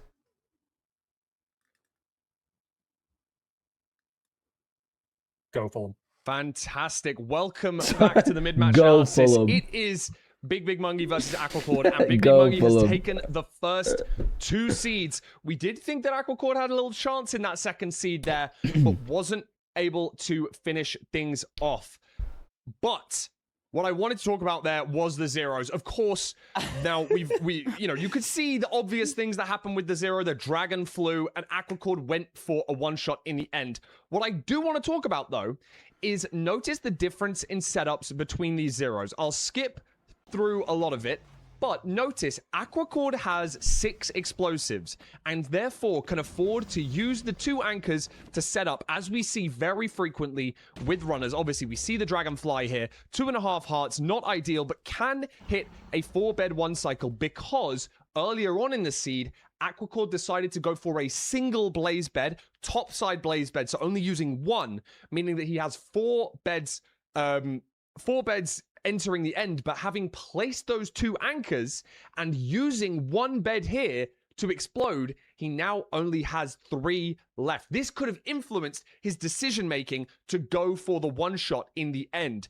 because only having those 3 beds remaining is gonna really struggle with the 1 cycle unless he deals a lot of damage with those beds. Maybe can have a 3-bed axe, but these runners don't really practice that given the fact of how frequently they do end up hitting the 0 cycles. Notice the difference, however, with Mungi's play. Enters the end with the correct number of explosives. Let me pause real quick while he's got his inventory open here. You can see 3 beds and 2 anchors. Now, if Mungi had pre-placed those 2 anchors when going for this 0 cycle, he wouldn't have been able to complete the 1 cycle with the perch afterwards. But notice he doesn't go for that. Places the 2 crying obby instead. So when this flies, he now has the 4 explosives, the 2 anchors that are in his inventory still, he can use to kill the dragon. Because he's the cycle. GOAT. That was a massive, massive difference between these 2 runners, and it allowed Mungi to be able to go for that 1 cycle as the backup. It was probably a very heads-up play, given the fact that he didn't see Aquacord had that take aim achievement maybe early on, could have done a little bit of advancement metagaming there. Just something that I noticed that allowed Mungi to take that second Because he's the seed. GOAT. It is 2-0 to Mungi, and I'm going to send you guys back to the commentators right now. Yes! Because he's big. Thank you, Fulham. He's fucking That was big. very nice. He's so fucking W big. analysis. I mean, that's something that honestly I think about a lot in No Reset, because for those of you who don't know, when with ranked, the dragon rotates like a whole extra rotation down for 0 cycles. So these runners are not used to having to deal with like the dragon flying that much, which is why they're in these awkward spots that they're not really accustomed to. So it's not front of mind for them to think about, oh, like where am I placing my obsidian? Where, like, can I save my anchor here? Just not something that's thought about nearly as much. And I kind of like when it comes up because it's just another variable play that makes decision making matter even more. Yeah, definitely. I like that's one of the reasons why like I feel like ranked speedrunning is so good, because it doesn't matter necessarily that you are the top mechanical player. You know, the decisions that you make, those like little micro decisions that you make, can completely swing a game. And we've started to see that. You know, we've seen it in the past. We've seen it in these 2 seeds. Chat, what starts with M and we all so love excited it. to see Mungi. the next game here. I'm also curious what Aquacord is going to go seed pick wise as well. We've had two very interesting seeds. So maybe we'll have a little bit more of a normal third seed. Guys, potentially. I just messaged Mungi and I said, "You got this. You're gonna win sweep," and he said, "Yes, sir." Just because so from the big man himself, again, I mean, you enter we the got a end yes, first, sir. And, I mean, Shipwreck. We're your locked. Thought process is probably okay. We just played an ocean seed. I played that better. Let's go back to an ocean seed where I have a chance to play that better as well. So I like the thought process here. I think it makes sense. I think Aquacord has a chance here to get back in this game. I mean, like we said, we cannot count him out at all whatsoever. But Mungi has been looking really good. I mean, has a chance to make it to the semifinals and definitely wants to do everything he can to just end this game right now. Yes, sir. Yeah, and I'm really curious to see as well now, are we gonna have that kind of like just linear, simple overworld, a simple nether, and is it going to come down to kind of like raw speed and decision making, or is it going to be a little bit more kind of not so much wacky? I don't know if wacky is the right word, but is it going to kind of matter a little bit more that we have these slightly kind of like more, you know, these less or unchosen kind of seeds? They've not been reviewed, they're just purely going on the filter, and I'm so excited to see kind of how that's going to play out here as well. Sir. And if we're going to have any kind of extra craziness to what we've Boogie 3-0. Yeah, absolutely. Here we go. No immediate spot of the ship for Aquacord, but Mungi does spot it pretty quickly here. Aquacord going to lose a little bit of time, but not too much. Something so much also, food. Rose, Monkey is undefeated throughout this playoff so far because 3-0'd Blazemind as well. So Yeah, because he's big. I mean, getting it done. Has a chance to 3-0, 3-0 here. And that would be pretty impressive. It would be. And we got a lot of iron as well from the ship there. We've got good food, 6 bread, 7 carrots. You've got the option to make golden carrots. You can make shears, you know, plenty of kind of things to play with here. You know, it's a really comfortable, I think, overworld as well. And Mungie just slightly ahead, purely just from finding the ship a little bit faster than Aquacord. Yeah, for sure. It's going to matter a lot. I mean, Monkey's out first. I mean, Aquacord finally saw this gravel. Some more leaves. Ruined portal here as well, Rose. That is exciting. That's what I'm wondering. Yeah, is Looting. he going to check I mean, it's an it? enter, so I like it. There was no obvious kelp. It makes sense here. I mean, not anything amazing, but you get your lights. Makes sense for both of these runners here. And Monkey with a great completion here as well to really do this. I think Aquacord's going to do the same thing. Big portal? Is that a big portal? Here, but Monkey again entering first. That's a big portal. Looking really solid here. Trying to go for the back-to-back 3-0. And what is this here? This looks like a bridge bastion. That's a good omen.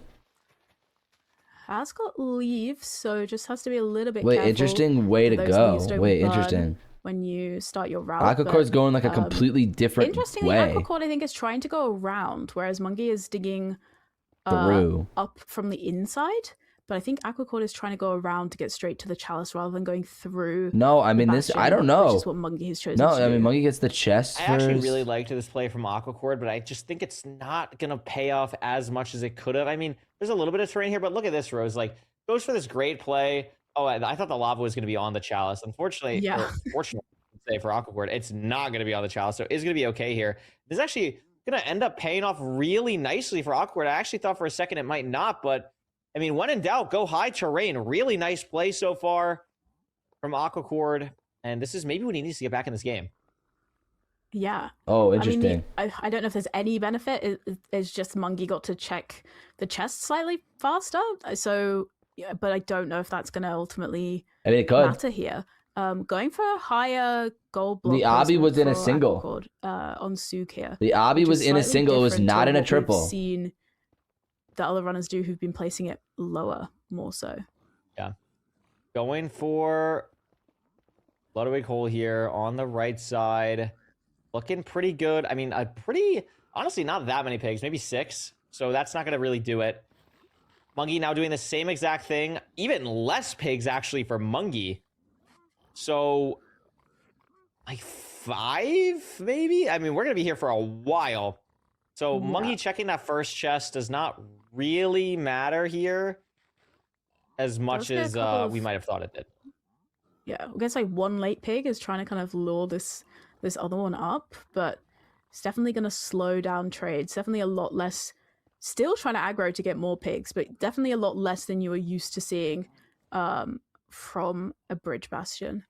What a scuffed double bridge. single bridge is always hard to get those things. Aquacord's going to do a crazy pearl hang because of not checking this chest already. So he took the gold block. Wait, he took the gold block. Monkey actually saw this because of how he played the bastion.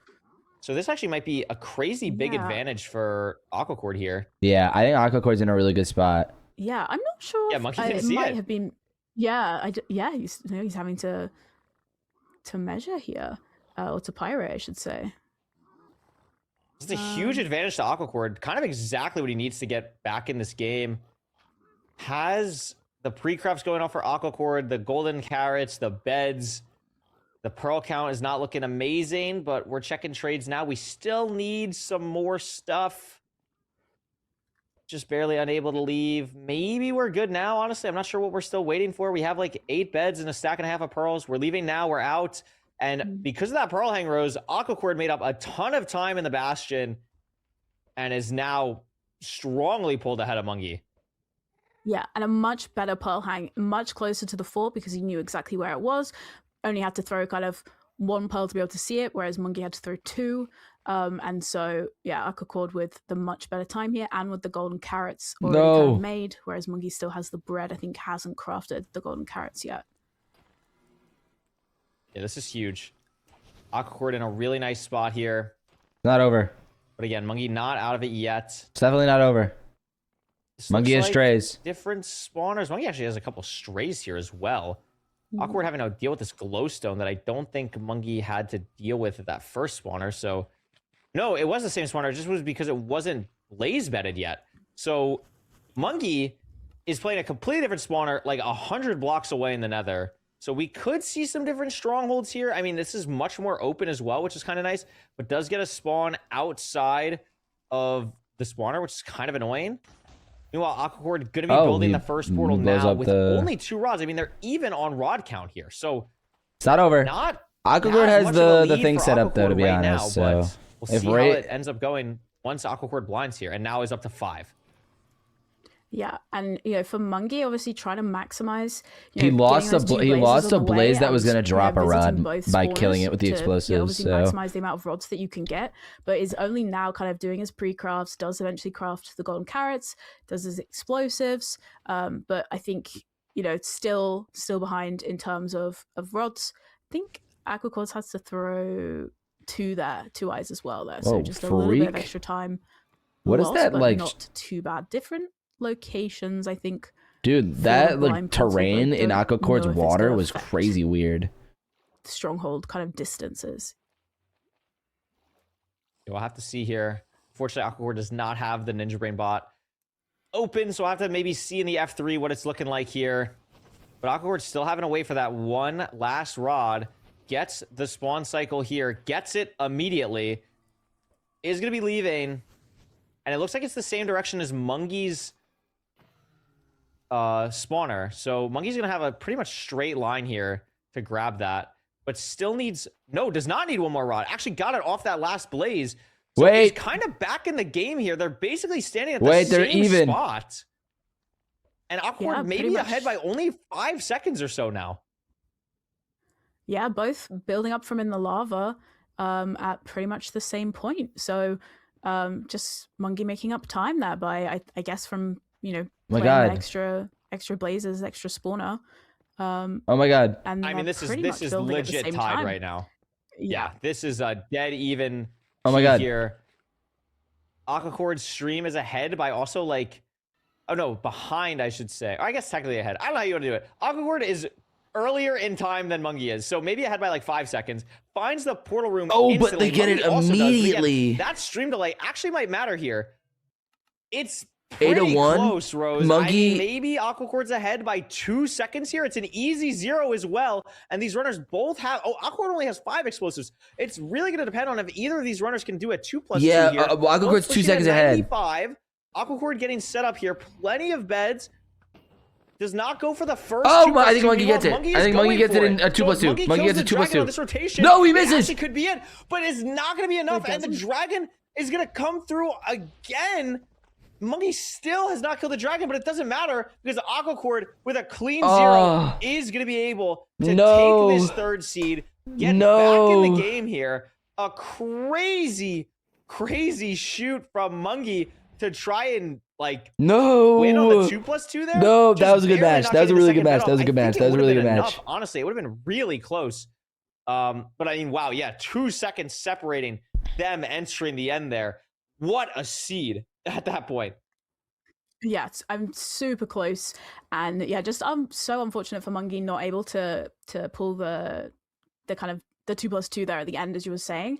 But yeah, really interesting to see the time difference in entering the bastion, but that's more because Aquacord chose to go around and to enter just from on top of the chalice, whereas Mungie dug up and kind of through the bastion, which did kind of cost more time. And by going around, it meant Aquacord got to, by having to go to the chest at a different point, was able to see where the fortress was, send the pearl hang. And so that just meant that Aquacord was ahead, and even though Mungie made up time, it still just wasn't quite enough in the end. I mean, 2 seconds coming down to it is so close. Yeah, it's absolutely crazy. And I always love when it is so close like that entering the end, not because obviously it's just hype to see them 0 and at the same time, but it forces them to go for that 2+2 like Mungie did and try and hit that to win the game. And I mean, really unfortunate for Mungie there, but I'm going to say it.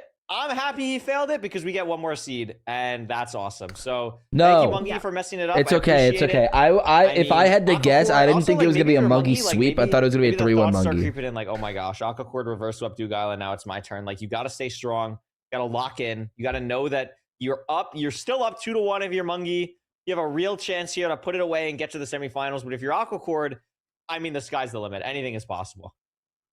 Yeah, and if you're at Aquacord, you're gonna be thinking, okay, I've done this before. I've got one seed back. I've just got to do it 2 times again. You know, it's very, very possible. It is going to be Mungie's seed pick though for the first time since the first seed. So it'll be interesting now to see what he goes for. I'm trying to remember what the options are because he can't play Village again because he won Village, and he can't pick DT because he won. I'm messaging in Muggy's so- chat right now. Yeah, so no ocean and no village. So he's only got the choice between Desert Temple or Ruin Portal. Portal. Oh my so God. it'd be I feel like if you're Mungie here, maybe you go Desert Temple. A little bit more kind of There's I more guess, variance in reliant on Desert your- Temple, on and I your think decision Muggy's good making. at playing variance. So it's interesting. Hopefully we'll see momentarily what the seed pick is going to be from Mungie, but you know, would he go for a Ruin Portal? I don't know. Yeah, I think it's questionable. I think Desert Temple. I think Aquacord's actually quite good at Desert Temple, so maybe I wouldn't go it if I'm Mungie. Like maybe I do want to go Ruin Portal and just kind of put the ball in Aquacord's court there with that, and maybe also trying to bank on like could be a weird one. We've seen a lot of like interesting Ruin Portals so far. Nothing like crazy fast. So I think Mungie's probably gonna go RP here, but it's a bit of a toss up. It's probably like 60-40 in my head here. But we'll see that momentarily here, and then we'll hop right into this game because it has been a very close match so far. I mean, really, Guys, are you every excited? seed It's has not been, the set. like, We didn't close our eyes. and at, like, the It's- same guys, time, it's I feel because like we in didn't this close our matchup so eyes. far. It's So because we didn't close our I'm eyes. hyped to see. These players are very evenly matched. It is going to be Ruin Portal. Ruin Portal. In this matchup Looting. here. I mean, Rose, if you're Hey. Mungie, do you think you're hoping for the top Ruin Portal here or the bottom Ruin Portal? What do you want here? I think you're hoping for the top Ruin Portal. I don't know. I just feel like with on the last seed, they obviously entered off of the Ruin Portal, even though it was a shipwreck seed, and Mungie was just like a little bit quicker, a little bit more confident with that kind of like setup for the enter. So that's my only reason. But I feel like, you know, it This would is be going to be nice a to big, have big seed a fast with Ruin a Portal big, of big. just, It's going to be a big, you know, big portal. You've got your iron, you place your obsidian, you enter. I think would be nice to see. I would like to see a kind of a very, very fast, very close game between these two here, like we did with the last seed, basically. I think it's very possible. I'm hoping for it. We're gonna hop in just a second here. I don't know. Just looting would be nice. I always like. Oh, it's just always fun. looting mention. Always fun to commentate those. I mean, I'm never gonna complain if there's a looting seed. Maybe like we can say that there's no seed filter, except we always shove like a looting 3 Ruin Portal seed somewhere in there. Maybe that's what we do. But we'll Yeah. see here. See if they can win the lottery here. Oh. It is going to be obsidian completable. We'll see if they can get an iron pickaxe as well, or what the food is looking like. No, no it's iron pickaxe, but a terrible. gold pick will be pretty nice. So that is something to watch out for. And Mungie is just going to straight up Muggie's enter just the gone, nether. Whoa, it's Soul Sand, so he's going to have to go pretty much straight back through. But Okay, but he knows Aquacor's it's going to treasure see that as well. and be like, yeah, it is treasure. I mean, Aquacor's going to see that and be like, okay. So that's pretty interesting. That would have been a love it. ridiculous I love it. variance Absolutely love play. That would have been That's why I like for ridiculous. it. Like maybe you get a crimson, yeah, something like that. I mean, I love it. Oh my god! And look at this play from Mungie. So if you don't know, lighting sheep on fire instantly will kill them. They will just die. There's not water near them, so Mungie's gonna get the mutton on the way back. Dude, Pigs he's and actually cows so Do goated. not do that. They will live on like 1 heart. Sheep instantly die from the fire. He's so smart. He's so creative. I don't think any of them are going to be able to make it to water. I mean, what a phenomenal play by Mungie. Playing the seed so differently than Aquacord so far. He's playing it much more traditionally. Yeah, and he, you know, he knows now as well what to expect. He knows he's got treasure, so I think he's grabbing a few extra blocks. He knows he's in soul sand, and he's also just has to run past to pick up the. He used a mutton bet here, from it whereas too. I before think. I think just that was having to 3. Kind of kill them with the axe, but you know, actually going to be both heading back into the Nether pretty much at the same time. Yeah, actually crazy. The thing is, though, Monkey's going to have a little bit more of an idea of what to do, at least exactly. So maybe saves like a second or so on the processing power here. Also, the fact that it's treasure, in my opinion, is probably the most annoying bastion to do when you don't have an iron pickaxe. So I both agree. players going to have to be going up I here agree. to Oh the my top. god, Monkey got Going to like be mining through this hole destroyed. to see if he can get any iron. Nothing in that chest. Nothing in that chest. But does This have the is ability so to put some fucked armor up. on. This The is so pickles are gonna be a fucked lot more up. chill. 22. He's gonna run into It's the not same even problem that enough. He's gonna Aquacore have just to did, where literally he's do gonna the have to route. side So of the fucked treasure up. and gets the iron. A lot of obsidian as well, so probably not gonna have to go bottom for either of these runners. And something to watch out for as well, Rose. Are we gonna see Glodar from either of these runners? Haven't seen either really prep for it yet. Sometimes we'll see runners really push like that render up and down basically instantly upon entering the Nether here. Neither doing that so far. So interesting to see if that's going to be This is a something, rude or if ass we're just gonna send bastion. quadrants. If or I got this what's gonna bastion during happen my here. run, I'd rage so hard. And interestingly as well, Monkey took about half of his health of damage as he was running up to get to the iron, whereas for Aquacord he didn't. So Monkey's already kind of slightly down of having to have eaten some food already to heal back up, whereas, you know, I mean, they're tied at the moment, but Monkey's definitely on slightly lower health. So it's potentially something to keep an eye on. I think Aquacord was trying to have a look to see if he could see the fortress. A crazy crossbow pickling shot on Aquacord, Yeah. shooting him into the hole with the trying to goal. I mean, it figure ended out- up working out. He had to go down Yeah. there anyway, but that was crazy.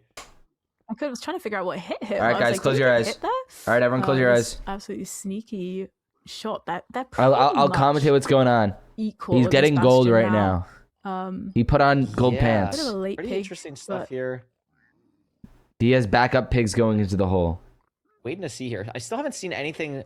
He on threw either he side. threw Oh, a pearl wait a hang minute. randomly Monkey's into lowering Soul render. Sand Valley to hope Are we that gonna the see some portal's Glodar there. action here, or we're just lowering render for fun? Maybe we pearl hung and I missed it. That could also very well be the case. Maybe we Yeah, I'm just not see the sure. fortress. Like, I did not see the fortress yet, but Monkey's playing on 2RD, making me assume that he pearl hung to a fort that I just didn't see.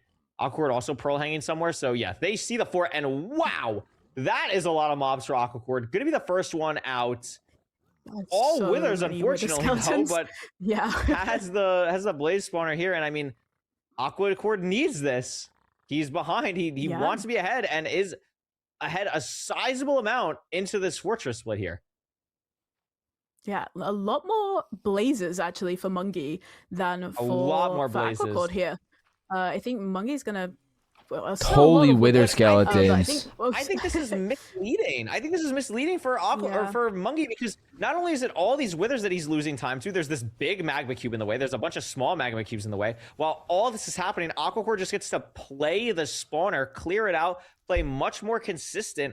I think this is a misplay from Monkey. I think he kind of got caught a little bit out by just how many there were. It looked a little bit nicer than it actually was, and Aquacord is in a phenomenal spot now.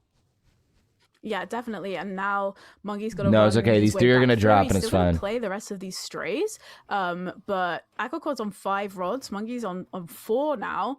Oh no, 5 as well. So actually, but still losing time with the mobs. He's raising his. He render just got back up 6, now. no? I think he's going to play the spawner, but it just depends now if he on this. As he deals with He's more with the losing a bunch of skeletons, if he- time to the mobs, and he also hasn't pre-crafted. Aquacord has all of that set up already. Also has 7 rods, so could just leave an eye if he wants to here. Dude, so many wither Really nice skeletons. from Are we Aquacord. And again, the serious? withers from Monkey are just everywhere. Well, Aquacord already dealt with all that because of not forcing the strays. We don't know how far it is for Aquacord, but we do know that Aquacord is significantly ahead. I mean, Monkey does have 6 rods. We know the eye doesn't break, but it could be a little bit annoying to pick up, which Aquacord does not have to do, and is just fully out. Yep, just a much Oh, better this play sucks. there. With the sheer amount of mobs, it just made more sense to play the spawner. And obviously with Aquacord, he didn't have as many blazes on his screen as Monkey did. He had a lot more wither skeletons, so made the decision a lot faster. Everyone close your eyes. Everyone just close your head damn out eyes. and I'm head not even. for, I'm closing my eyes the too. spawner to play the spawner, and didn't waste as much time having to deal with all the mobs that Monkey did. But I think Monkey is out now as well. Yeah. I mean, look at this boat movement from Aquacord getting through all this lava. He did it like 5 times. getting through the boat and gets to the cords. I was going to say this seems like really awkward terrain for Aquacord. Handles it really nicely. Going to be building the portal. Mungie almost there. I mean, getting some pre-crafts off, but Aquacord looks primed to take us to a game 5 here. The nav looks pretty simple straight down mid, but it is a little bit awkward just because we're on such low health.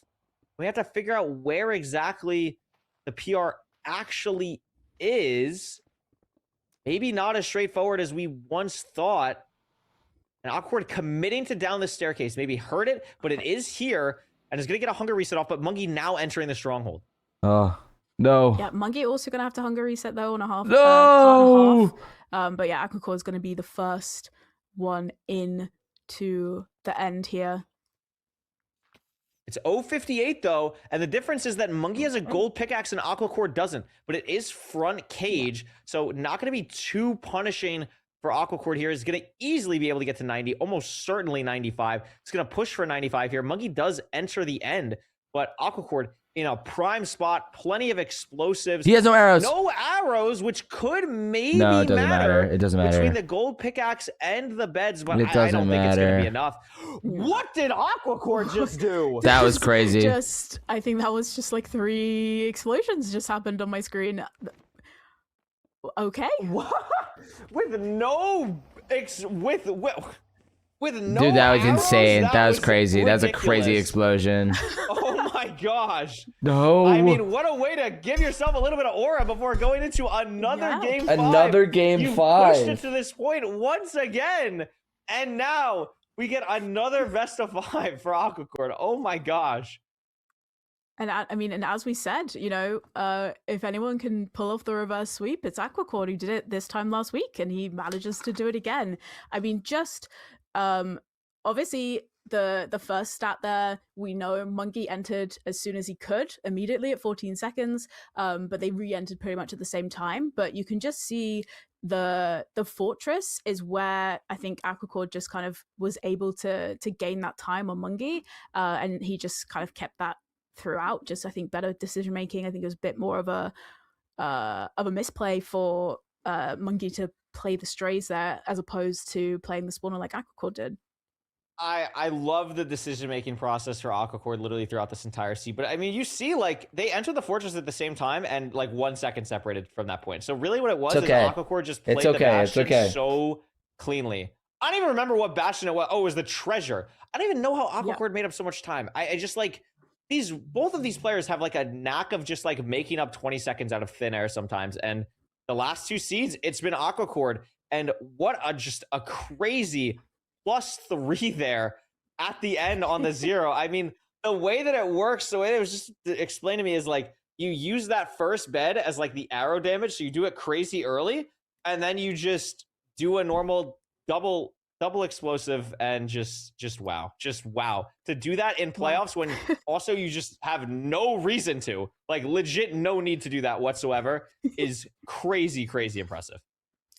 Yeah, just I think maybe a little bit of aura farming there just from Aquacord, but I mean, can you blame him considering, you know, you were 2-0 down. You were 2-0 down going into the 3rd seed, and now it's even again, match point for both these players. And you know, if you are Mungie here, Can you turn off the screen capture? I'm so scared. He's got the C-pick choice again.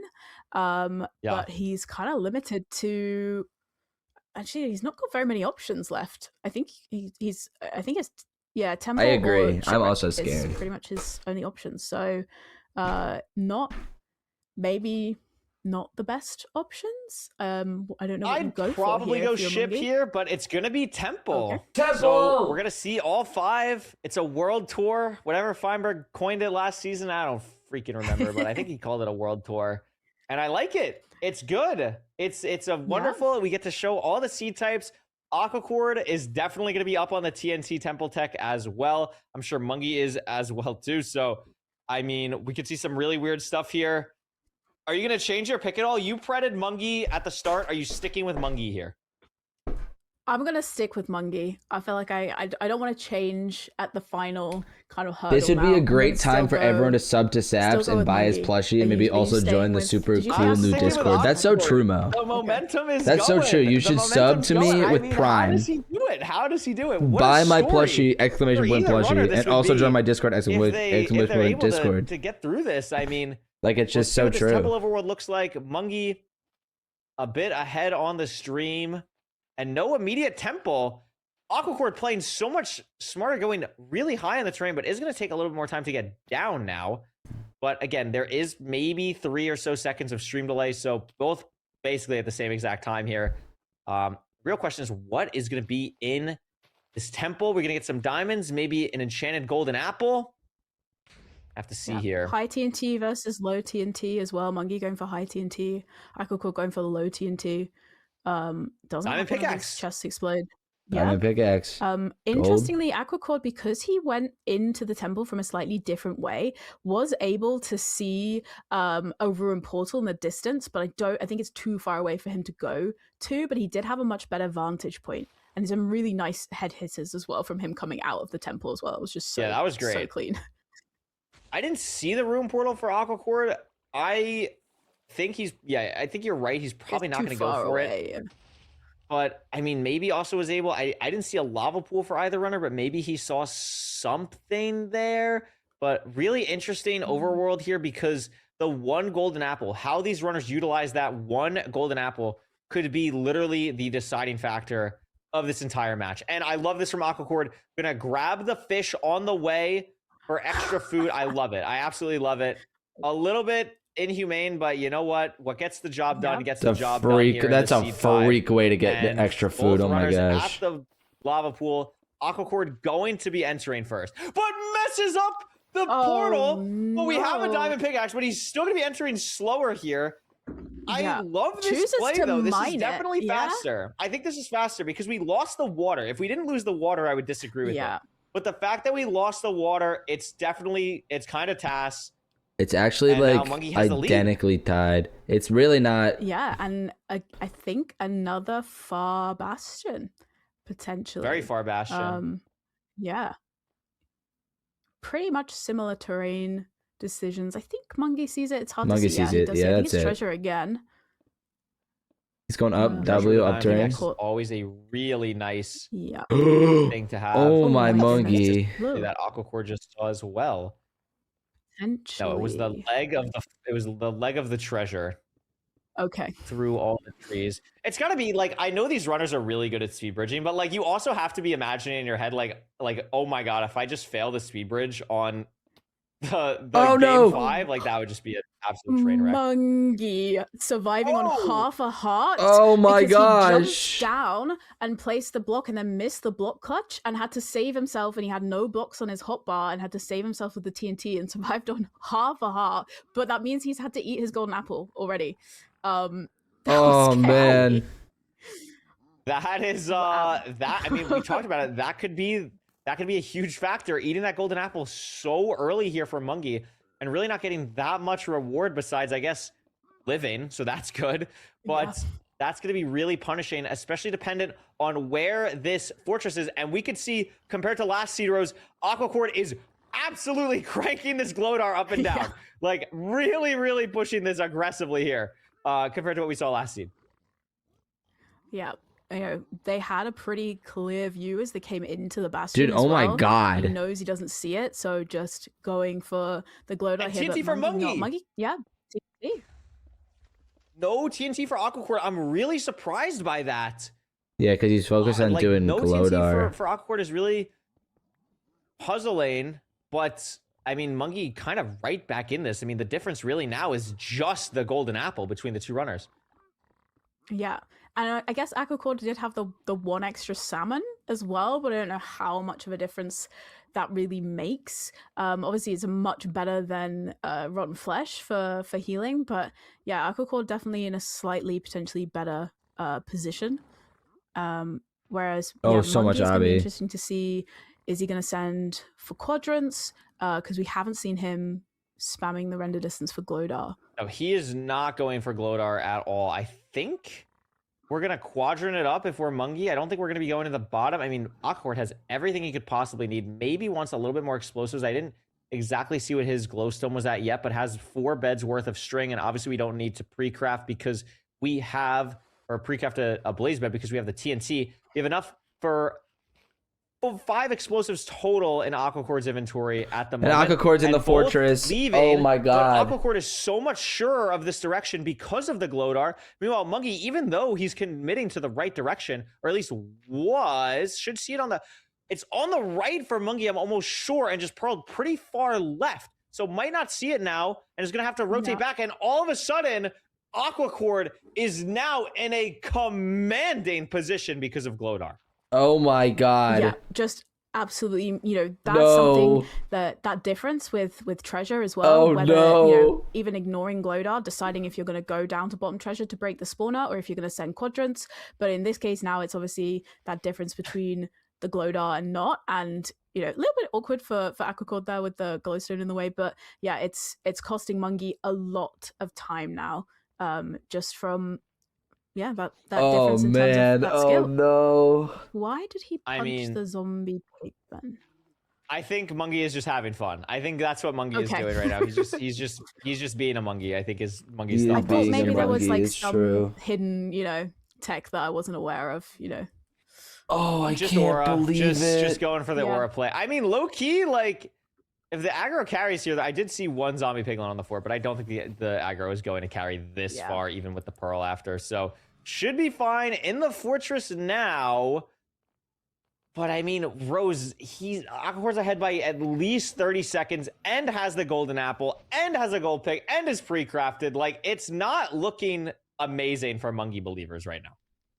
Yeah, I believe in the Mungie miracle. Aquacord has got 6. I think. Dude, Aquacord doing back-to-back reverse sweeps is generational, though. If it happens, it looks like it's going to though. Situation if you are Mungie here, and Aquacord's much more health, more rotten flesh, has the golden apple still, I believe. He's so crafted. He's done everything. He's going away. Definitely don't want to be in Mungie's position right now. Oh my god. But it's not over yet. It's going to depend on making sure that the stronghold nav is still locked in. No weirdness. Aquacord just jumping for joy there a little aggressively, but it's going to be okay. Not punished for it. And should be okay here. I mean, getting close to cords, it's really going to come down to this nav. Mungie, meanwhile, killing a sheep to, I guess, maybe play for no hunger reset later on, or just trying to like not have to hunger reset now. But that's not a play we see all the time going for that food. What's the nav look like for Aquacord? It's a big spike. It's a spike, but it's not super comfortable. It's not something he loves. Oh, you didn't love it. Okay. Yeah, not. So he's gonna try and go a slightly different direction. Is that it right there? Does he see it bridging somewhere? Yeah, he sees it. And just doesn't want to pearl, so he doesn't have to hunger reset, which makes sense. And is going to be entering the end here. Oh with my a commanding god. lead. It is Cage, gold pick 057. It's a back dragon. This is not an easy 0, and he does not have that much regen. It's actually back 1 and 8. But this could be it. 1 heart now. 1 heart. Pushing should be able to get to 91, but is going to stay at 88. This is the line for Mungie. The dragon could fly at 88 here, and that would be the line to get he Mungie fucks back up. in He the fucks game. up. He But fucks up. He Aquacord fucks up. Is, I think, just barely going to get the 0 Oh, he gets it off. He gets it off. The dragon stays. We have a lot of explosives that we have to eat during it to make sure we don't take too much damage. This is we tragic. only have 1 more bed remaining. We have fire res though, so we should be okay with this anchor no matter And what. it's done. We are going to live. We are going to get around the dragon, and Aquacord is going to reverse sweep 2 matches on his way to the semifinals. Jesus Christ. I mean, no back-to-back way. reverse sweeps. Yeah, I mean, incredible. Also, just incredible mental as well for Aquacord to just ignore the fact that you're down 2 seeds, and to bring it back in That's insane. Such a way. Good game. Phenomenal. GG's, and, everyone. just showing. Dude, I want to mods real put the skill from prediction, Aquacord, put the really gamble. strong I want to mental. see how much money But yeah, someone just- won. I don't know what Gamba else to say. payout. I'm really impressed. But yeah, that fortress time, that's what lost it, I think, for Mungie there. The Glodar difference. Dude, oh my If there was god. ever an advertisement to learn Glodar. Jesus it's Christ. right now. Like, that was really, really impressive from Aquacord. 6% shows. Cranking it. Saz, why in did you DM the him? Don't Bastion blame me. To just raise render, lower render so quickly, get as much variance on the spawners as possible. And Oh man. that was just so impressive. Like that was just so impressive from Aquacord. Yeah. I just lost clean 10K. endgame as well, Oh. with I'm sure tons of nerves, and was able to knock out Dugile first and now Mungie, just two pillars in the community, and Aquacord's on a way to the semifinals. Jeez. Good Yeah, game, and, man. You know, as you say, to beat, you know, Mungie and Dougal, such strong players, is just, it's, you know, it's really showing Aquacord's strength as a runner. And amazingly, Aquacord has to play the winner of Silver versus Infume. So it's not, it's another kind of, you know, potential match against some pretty big titans in the community. But we've seen him, you know. All right, chat. You know, if you ignore, you know, I'm gonna be obviously it's honest. been I two have to reverse go. sweeps in a I row, can't. but, I you know, can't. it's I can't stream basically he's anymore. won 3 in I a have to row leave. twice if you ignore the first two I wanted to sets. watch Mungie's So, game, but I gotta go. you know, it's I got less, stuff I to guess, do. less back Need to and move forth. I mean, home. it's been very close. There's been a I'm couple also of, like, key sad wins that across Mungie all lost. 5 of these seeds. But yeah, really incredible performance from Aquacord.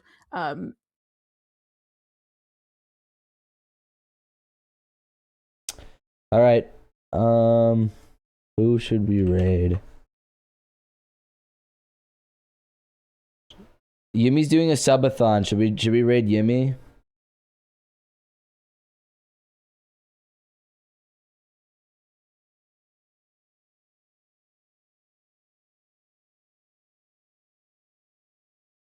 Raid Mungie? Oh, should we raid Mungie? You think Mungie's gonna end?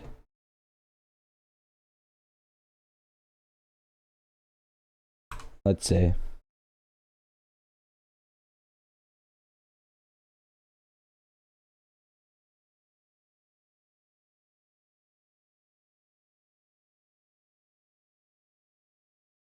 I don't think he wants a raid right now, guys. I'll be honest.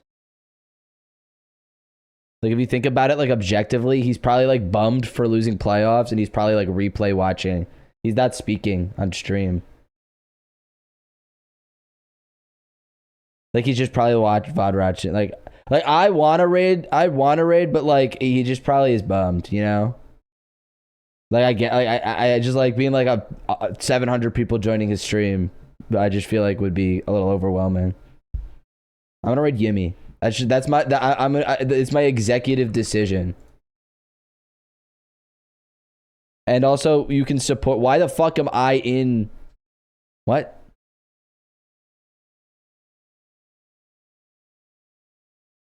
Dude, why is Sidefall dressed as me?